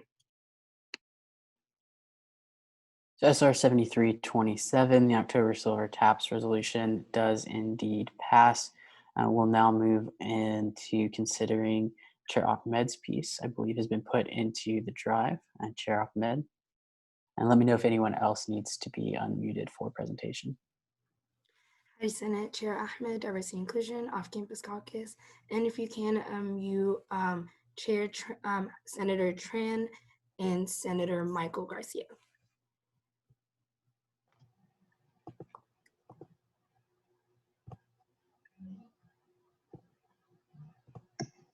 Right, y'all should be set. So howdy Senate, I'll go on and get us introduced to this piece. So it is Domestic Violence Awareness Month, which is October. And this is a resolution that acknowledges the importance of the issue of domestic violence, seeks to extend support to victims of domestic violence, and recognizes the increased importance of this issue in relation to the COVID-19 pandemic. And with that, I will let Senator Tran get us started. Okay, so whereas one, the National Coalition Against Domestic Violence started a day of unity to connect battered women's advocates across the country, which eventually led to the recognition of October as National Domestic Violence Awareness Month in 1981. And the White House recognized the importance of this issue and released a proclamation declaring October National Domestic Violence Awareness Month. The administration allocated nearly $500 million in 2020 to the Department of Justice to reduce domestic violence. And whereas 3, domestic violence is defined as a type of interpersonal violence that someone can experience at any point in their life. The types of domestic violence include instances of sexual assault, stalking, physical abuse, economic or emotional abuse, including behaviors that are intended to intimidate, manipulate, humiliate, or isolate someone. And since the passing of the Violence Against Women Act in 1994, the first comprehensive federal legislative act designed to end domestic violence, the overall rate of domestic violence dropped nearly 2/3 between the years of 1993 and 2010. And according to the most recent Association of American Universities surveys on sexual assault and misconduct in 2019, the following was determined from students at Texas A&M who participated. 12.9% of students experienced intimate partner violence, 20% were female, 7.2% male, and 14.7% of transgender, queer, and non-binary students experienced some form of sexual assault due to physical force or incapacitation. 42.7% experienced sexual harassment from another student, faculty, or staff member, and 19.4% experienced stalking. And whereas 6, on page 58 of Texas A&M's 2019 Annual Security Survey, statistics show that increase in domestic violence and stalking cases that have occurred across campus from 2013 to 2018. The report also states that the 2017 Clery statistics for sex offense, rape, and dating violence show an increase over the same statistics from 2017. The most of the increase, 50 of the total 2017 counts of sex offenses, rape, and domestic violence in the on-campus and residential facilities categories can be attributed to instances that occur of relationships with two complainants. And During the COVID-19 pandemic, data has shown a spike in the number of domestic violence cases.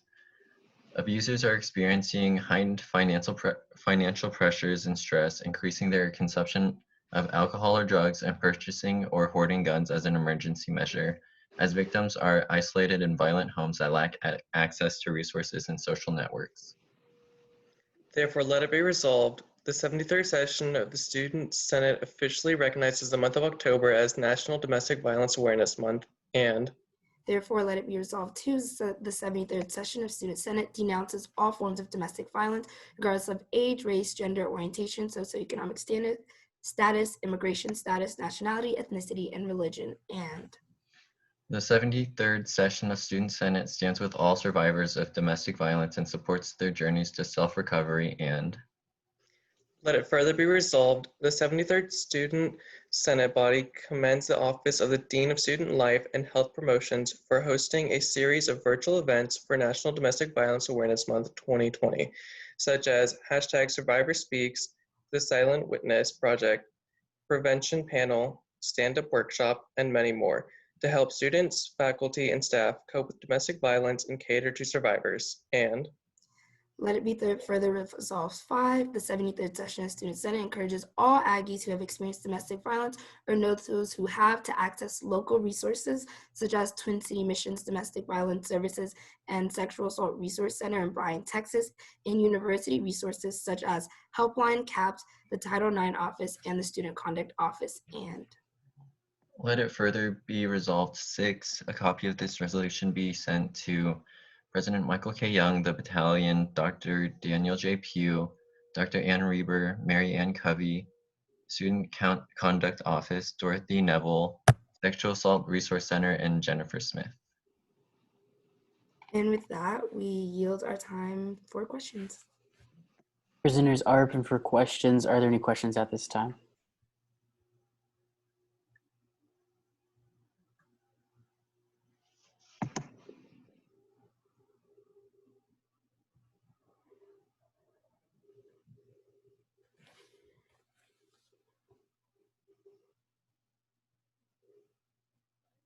Seeing none, that will conclude the period of question and answer. Thank you to our presenters, and we'll move into a period of debate, beginning with debate against.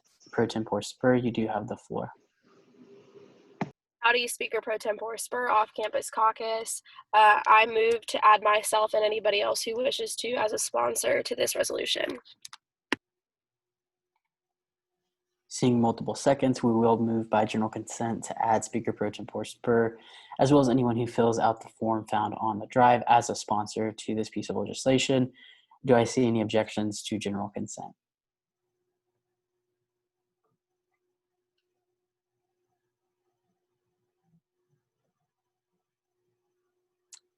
Seeing none, that does pass, and that will be added. With that, Speaker Pro Tempore Spur, you do still have the floor in debate against. I yield my time to the floor. The floor has been yielded to you. We'll now move into a period of debate for. Do I see any debate for this resolution?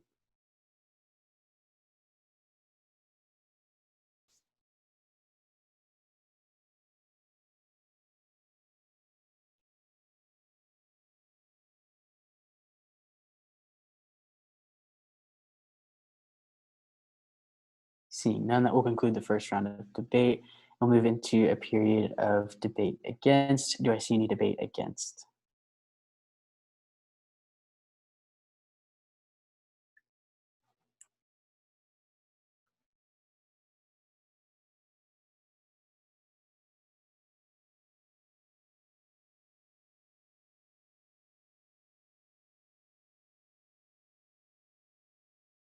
Seeing none, we'll move into a period of debate 4. Do I see any debate 4?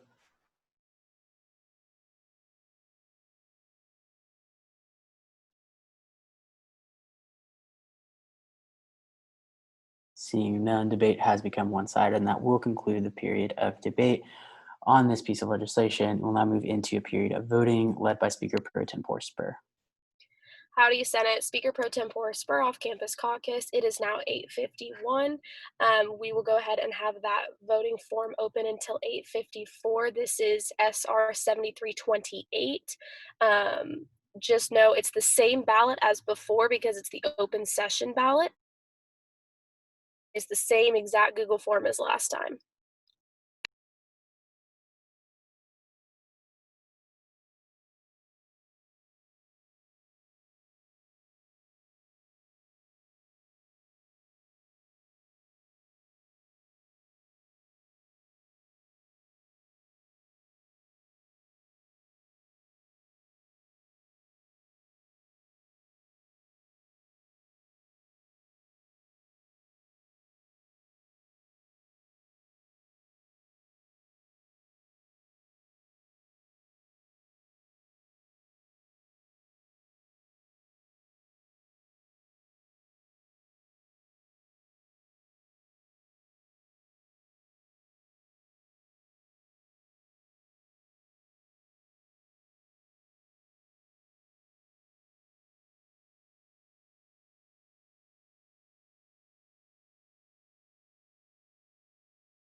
All right, y'all, it is 8:54. There were a vote of 49 in favor and 2 in abstention. So SR 7328, the Domestic Violence Awareness Month resolution, does indeed pass. With that, are there any other pieces for open session at this time?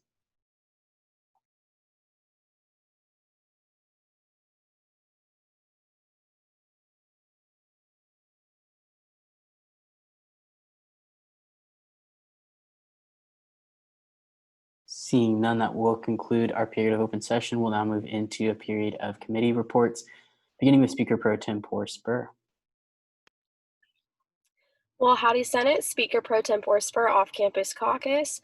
I am happy to say that we got the legislative operations piece passed. Whoop to that. We're very excited to have a new operations position.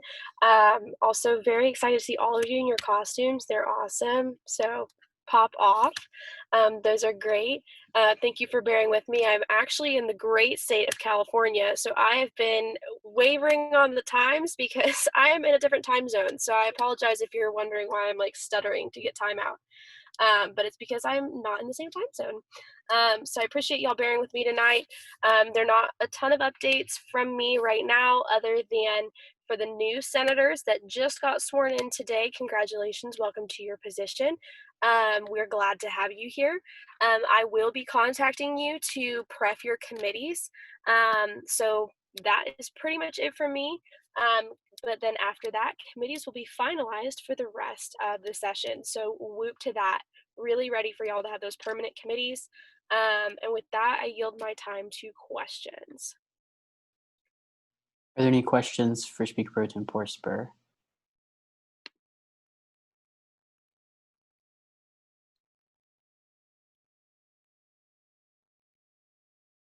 Seeing none, thank you, Speaker Pro Tempore Spur.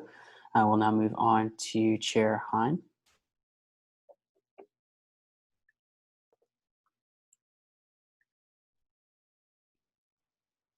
All right, howdy Senate. Had to throw on the glasses to kind of complete the look for my committee report.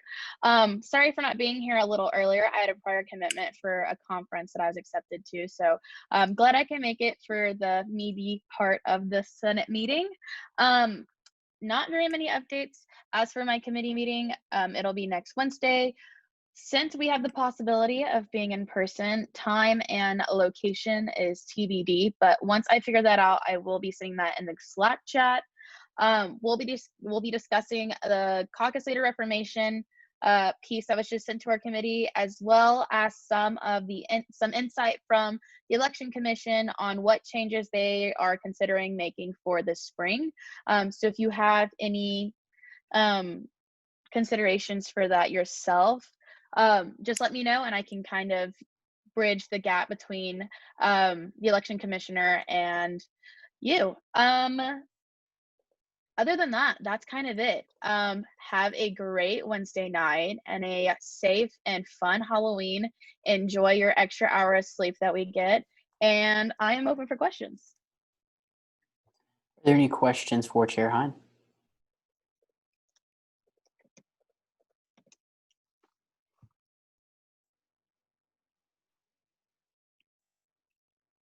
Seeing none, thank you, Chair Hine. We'll now move on to Chair Jeffress.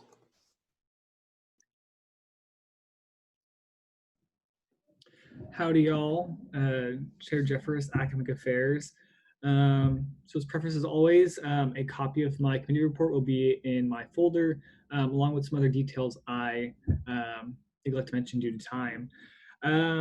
So the one thing I really want to point out is that my committee is working on some very interesting projects, and I'm very proud of all of them for it. So I'll probably doing some highlights in some future meetings of the progress they've made and some of the projects they're working on. Something also really interesting that crossed my desk today is a approval process for a performing social activism certificate. So if you guys want to go look at that, there's a link in my folder under committee reports for today.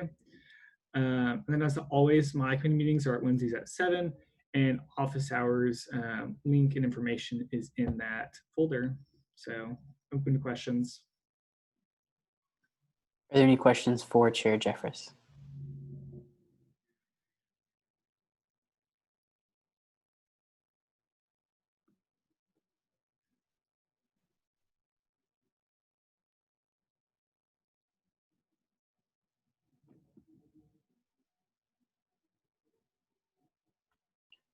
Seeing none, thank you, Chair Jeffress. We'll now go to Chair Teague. Thank you, Mr. Speaker. Chair Teague, Finance. Happy to finally have a full committee once again. Haven't had that since a few minutes before allocation started. So very happy, excited to have that. My committee continues to work to make sure that your allocations are being spent in a responsible, effective way. Working alongside Oriana during this very tumultuous time. Not really a whole lot other updates than that. Yield the remainder of my time to questions. Are there any questions for Chair Teague?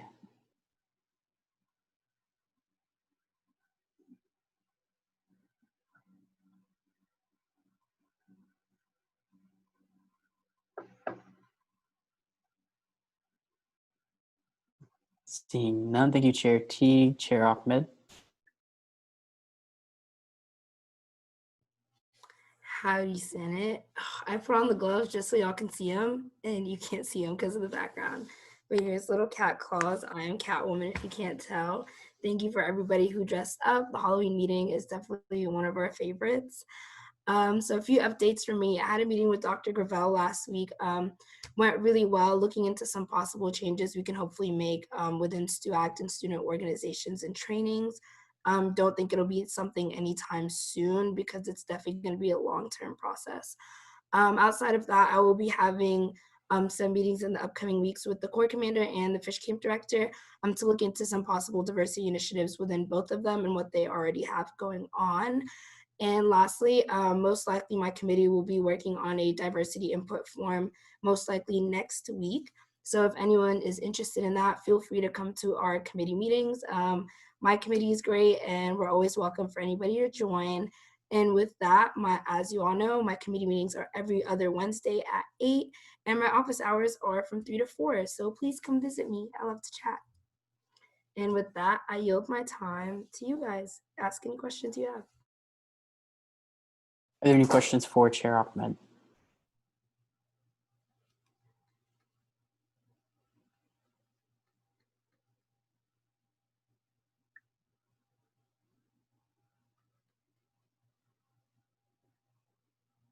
Seeing none, thank you, Chair Ahmed. We'll now move to Chair Feldman.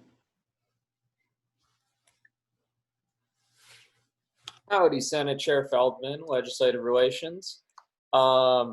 Thank you for considering the Open Educational Resource Bill. This was a great meeting. I always look forward to the Halloween meetings to see what everyone's going to dress up as. It's super cool. Always love to see it in person, but it's really cool to see everyone messing around with Zoom backgrounds too. Overall, I just like to say that we've got some really cool stuff coming out of LR. We have 2 more bills to have their first reading coming up at the next meeting. And then we'll be bringing up the Open Educational Resource Bill at the next meeting as well. So we've got a lot of cool stuff coming out of there, a lot of neat advocacy stuff. The LR committee will most likely be meeting in person next Wednesday with accommodations for people that need to meet over Zoom. I'm really excited for what we're doing. It's going to be a little busy end of the semester, but we'll get through it. We'll put out some really cool stuff. And I am open to questions. Are there any questions for Chair Feldman?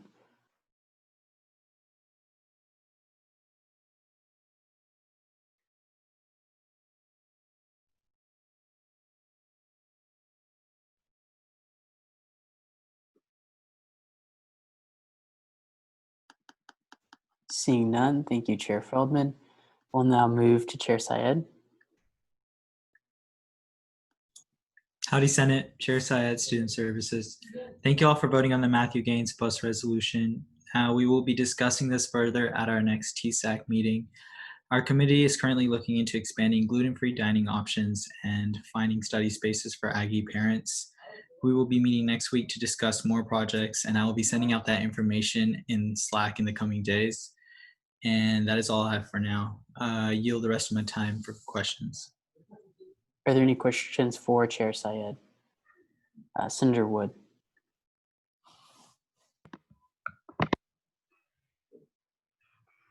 Senator Wood, College Engineering. What's your, I apologize that I changed out of my costume. I'm a cold hobo now. What is your costume? I dressed up as a college student. Roger. Are there any other questions for Chair Syed?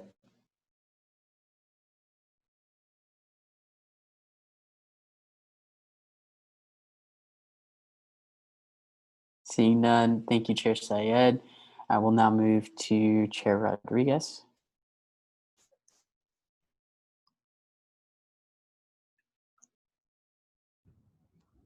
Howdy, Senate. Chair Rodriguez, Constituency Affairs. thank you guys for collaborating with us tonight on the Matthew Gaines bus resolution. So happy we got that through. I know it was a lot of work for all the chairs, but through collaboration and teamwork, we got it, and so I'm happy about that.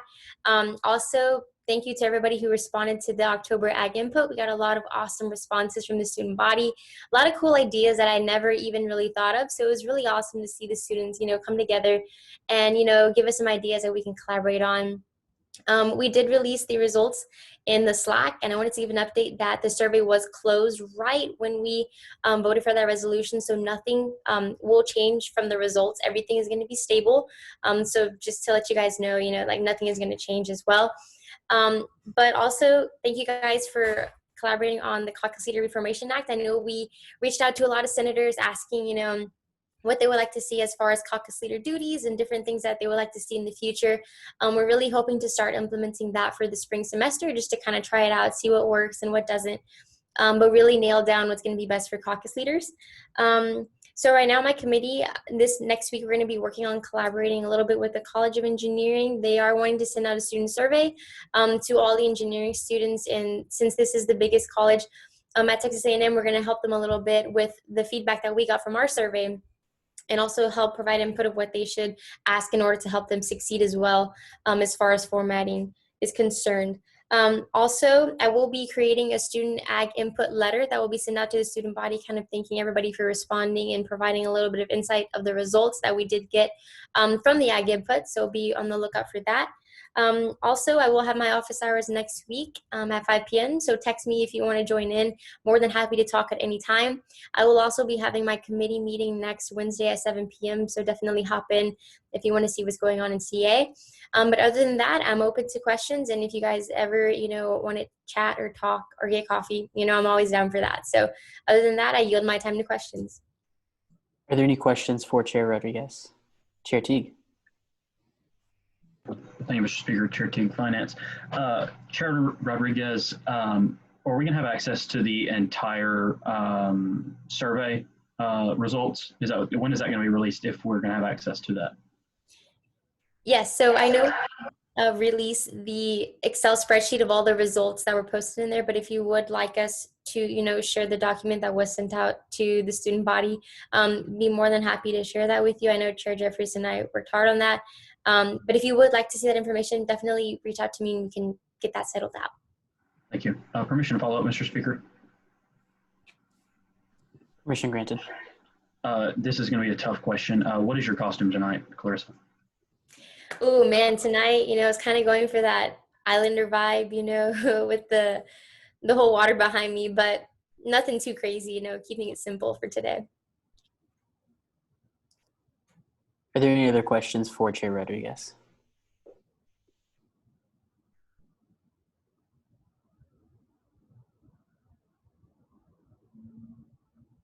Seeing none, thank you, Chair Rodriguez. Chair Oldag.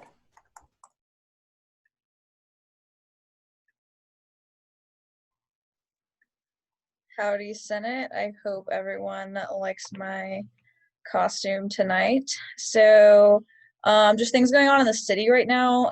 College Station, the mayor decided again to keep it as a state of disaster for COVID-19, so that's staying in place. And then there's some parking changes going around in the Northgate district, kind of around the parking garages. That's just like a few things kind of going on in the city currently. Also, there is less than a week left to vote. So I just wanted to remind you that although November 3rd is like election day, it's also the last day to vote. So if you don't have a voting plan, the deadline is approaching. And if you're still not sure who to vote for, we have this voting guide here that Gig the Vote made. It's really great. And yeah, so for my committee, anyone NCR, we're having a meeting on Wednesday next week at the same time that we would normally have Senate meetings. I'm not sure if it's going to be in person or on Zoom yet. I'd really like to have it in person, but I may have to be in my hometown for family stuff. But please respond when I send stuff in the Slack chat. We're going to be discussing goals and new ideas now that elections are coming to a close. So please, please, please, if you're in my committee, I would love it if you responded in the Slack, and please just give me a little bit of feedback on meetings so we can try to get one worked out. Yeah, I guess I'm ready for any questions then. Senator Trosclair.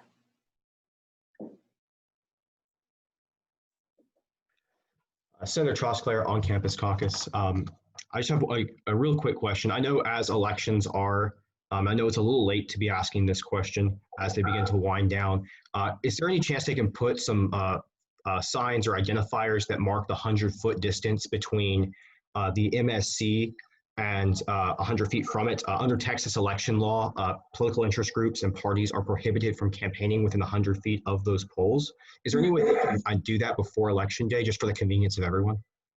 That is not something that I've heard about, but I will definitely be talking to Helena about that, my counterpart, and seeing. I know that's a big reason that one of the main reasons that we couldn't get another voting location on campus.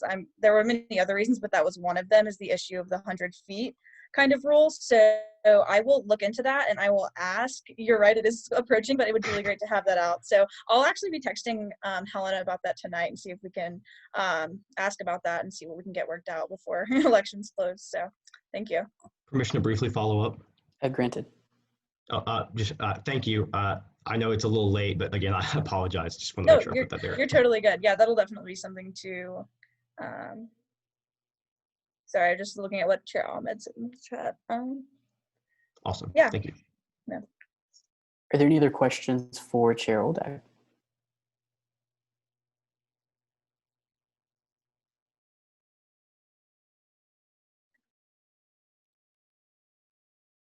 Seeing none, thank you, Chair Oldag. Executive Director Marbut. Howdy, Senate. I'm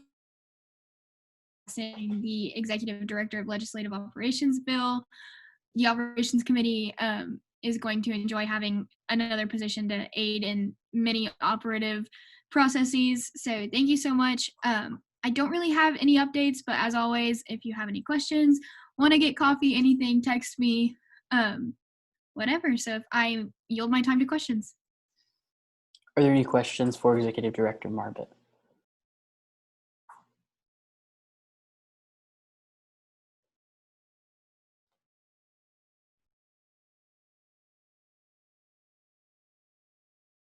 Seeing none, thank you, Director Marbut. That will conclude our period of committee reports, and we'll move into a period of executive reports, beginning with Student Body President Mendoza.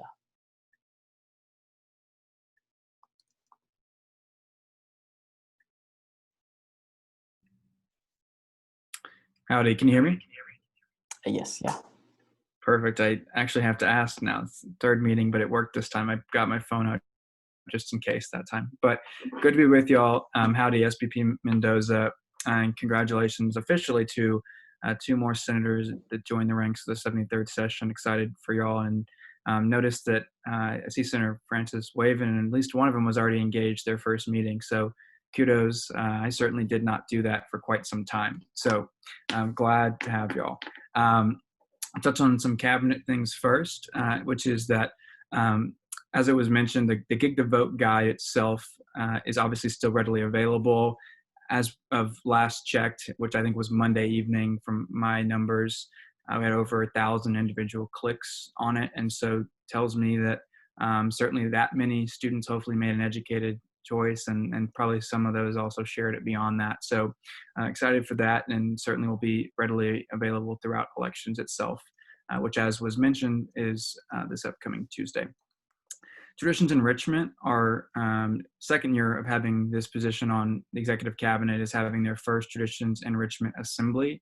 So they've gathered together some traditions-based student organization leaders, as well as some from outside organizations that are more visible on campus, to discuss traditions, the state of them on our campus, and how COVID-19 has really impacted them, and how we can use this time to also make sure we are putting them in a good position for the future of the traditions in our campus. And that will be hopefully expanded as well to be a larger conversation in a student leader dialogue setting that student activities will partner with us on. We also have, as Chair Feldman mentioned, and thanks Chair Feldman and VP Matley for y'all's work. Tonight was the first of, I think, 3 total officially on the docket. So the first reading, thanks for smoothly allowing that to be read. And I encourage all members to reach out to Chair Feldman. I'm sure his committee meeting, he'll share that with y'all, or VP Matley before the next meeting if any questions you have need to be addressed. We'd love to get that done before OER goes back up, in the same process, of course, when the next two are introduced. So looking forward to hearing that and showing their work. I'm excited that both the committee and the commission have really worked together on this research and legislation, and it's really just the start of that partnership. So exciting stuff as we approach the January start to the Texas legislative session beginning. And then we have our SGA How Today Health masks, and everyone in the Senate will get them somehow distribution-wise. I know you're having your committee meetings in person soon, so maybe that's a good way.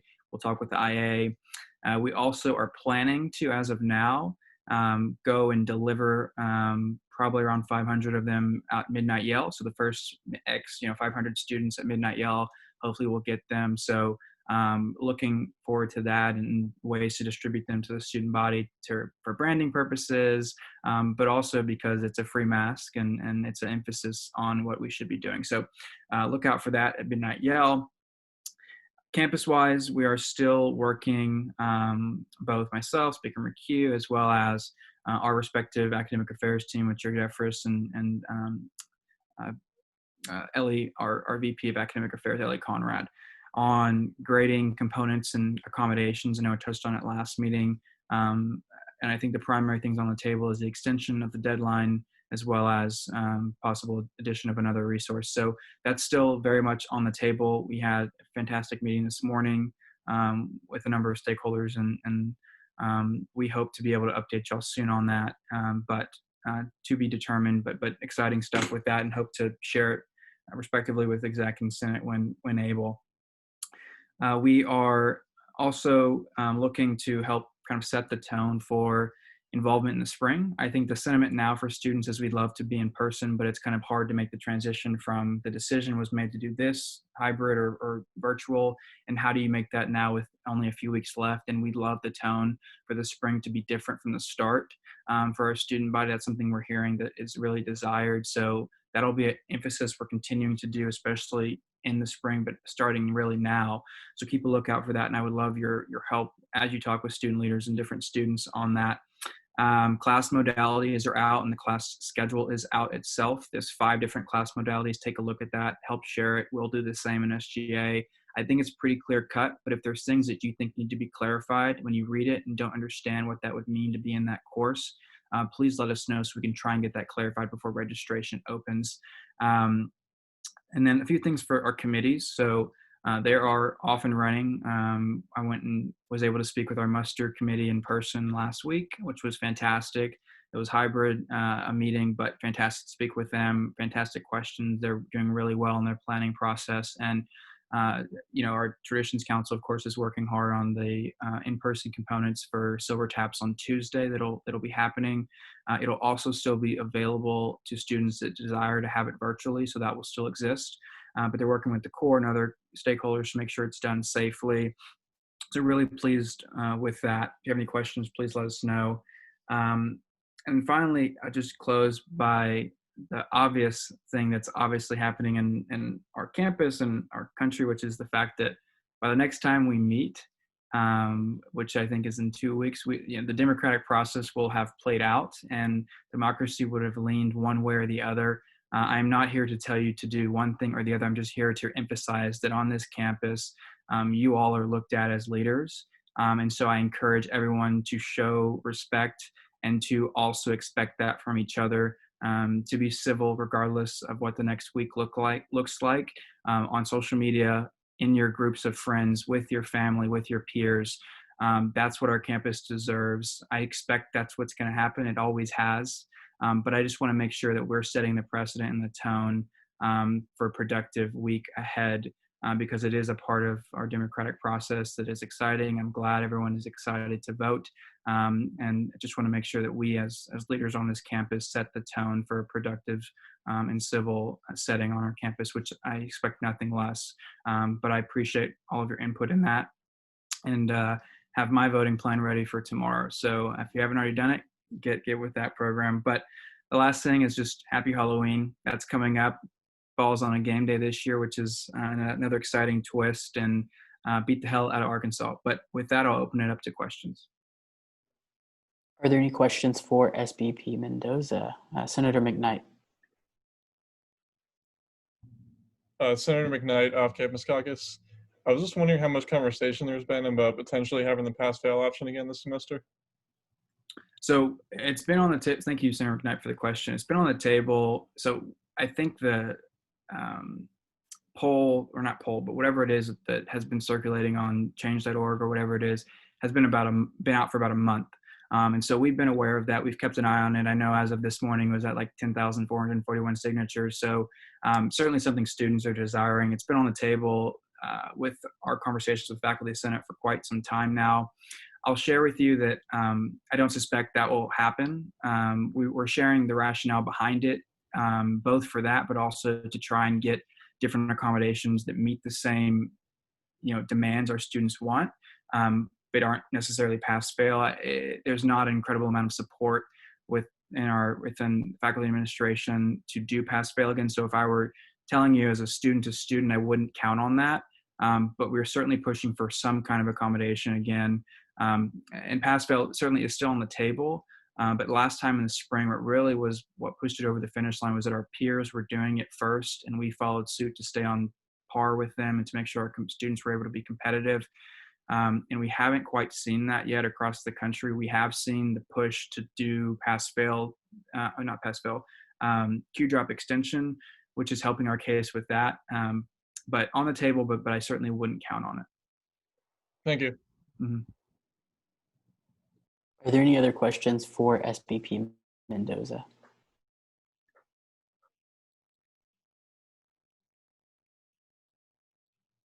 Senator Garcia. Senator Garcia, off-campus caucus. I just had one quick question. What about Q drops? Are Q drops part of the 4 Q drops that we're allowed to have? As of now, yes. Senator Garcia, thank you for the question. So another thing we have on the table in terms of things we've heard from students that could be possibilities is adding a different Q drop to make it accessible to students.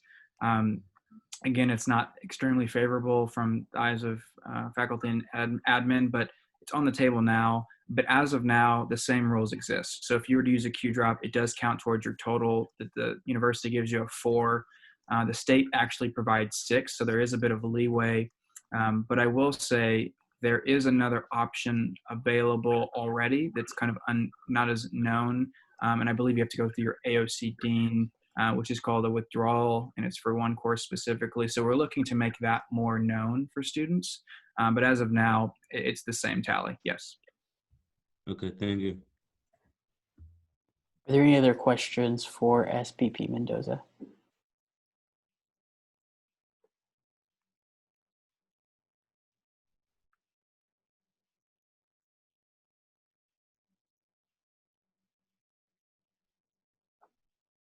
Seeing none, thank you, SVP Mendoza.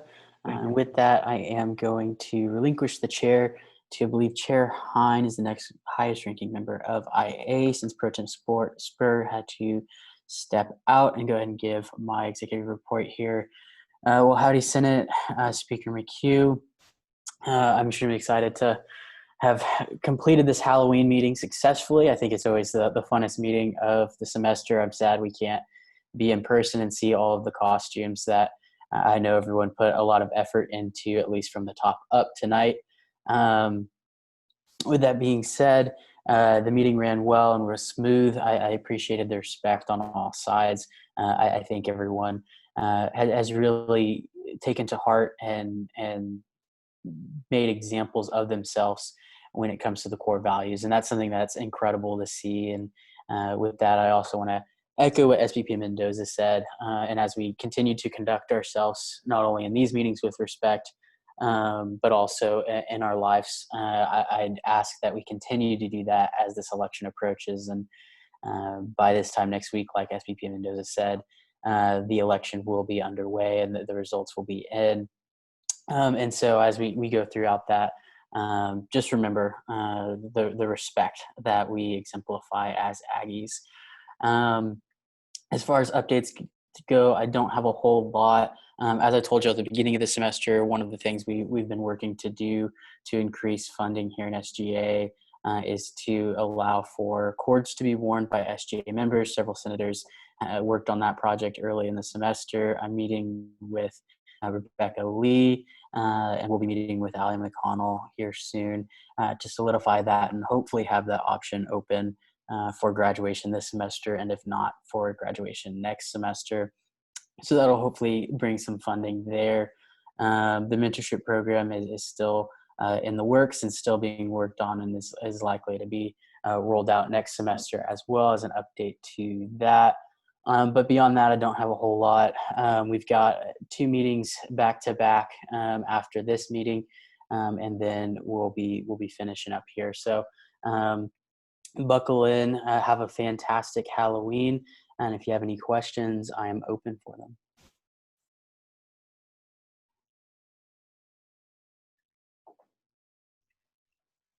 All right, and our speaker is open for questions. If you'll go ahead and just use that raise your hand tool.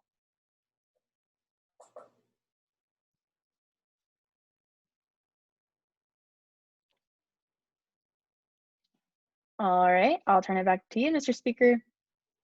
Awesome. Well, thank you. With that, we'll move into a period of closing roll call led by Executive Director Marbett.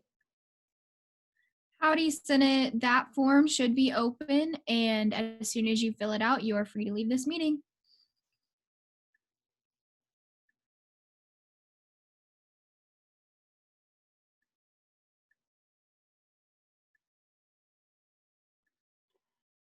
As Director Marbett said, that form is open and will remain open for 10 minutes from the time. That is now. After you fill that out, you're welcome to go ahead and head out, and we are adjourned. If it's not open, Director Marbett, I think we've got quite a few seeing that it's not open. I think if everyone refreshes, it may open up there.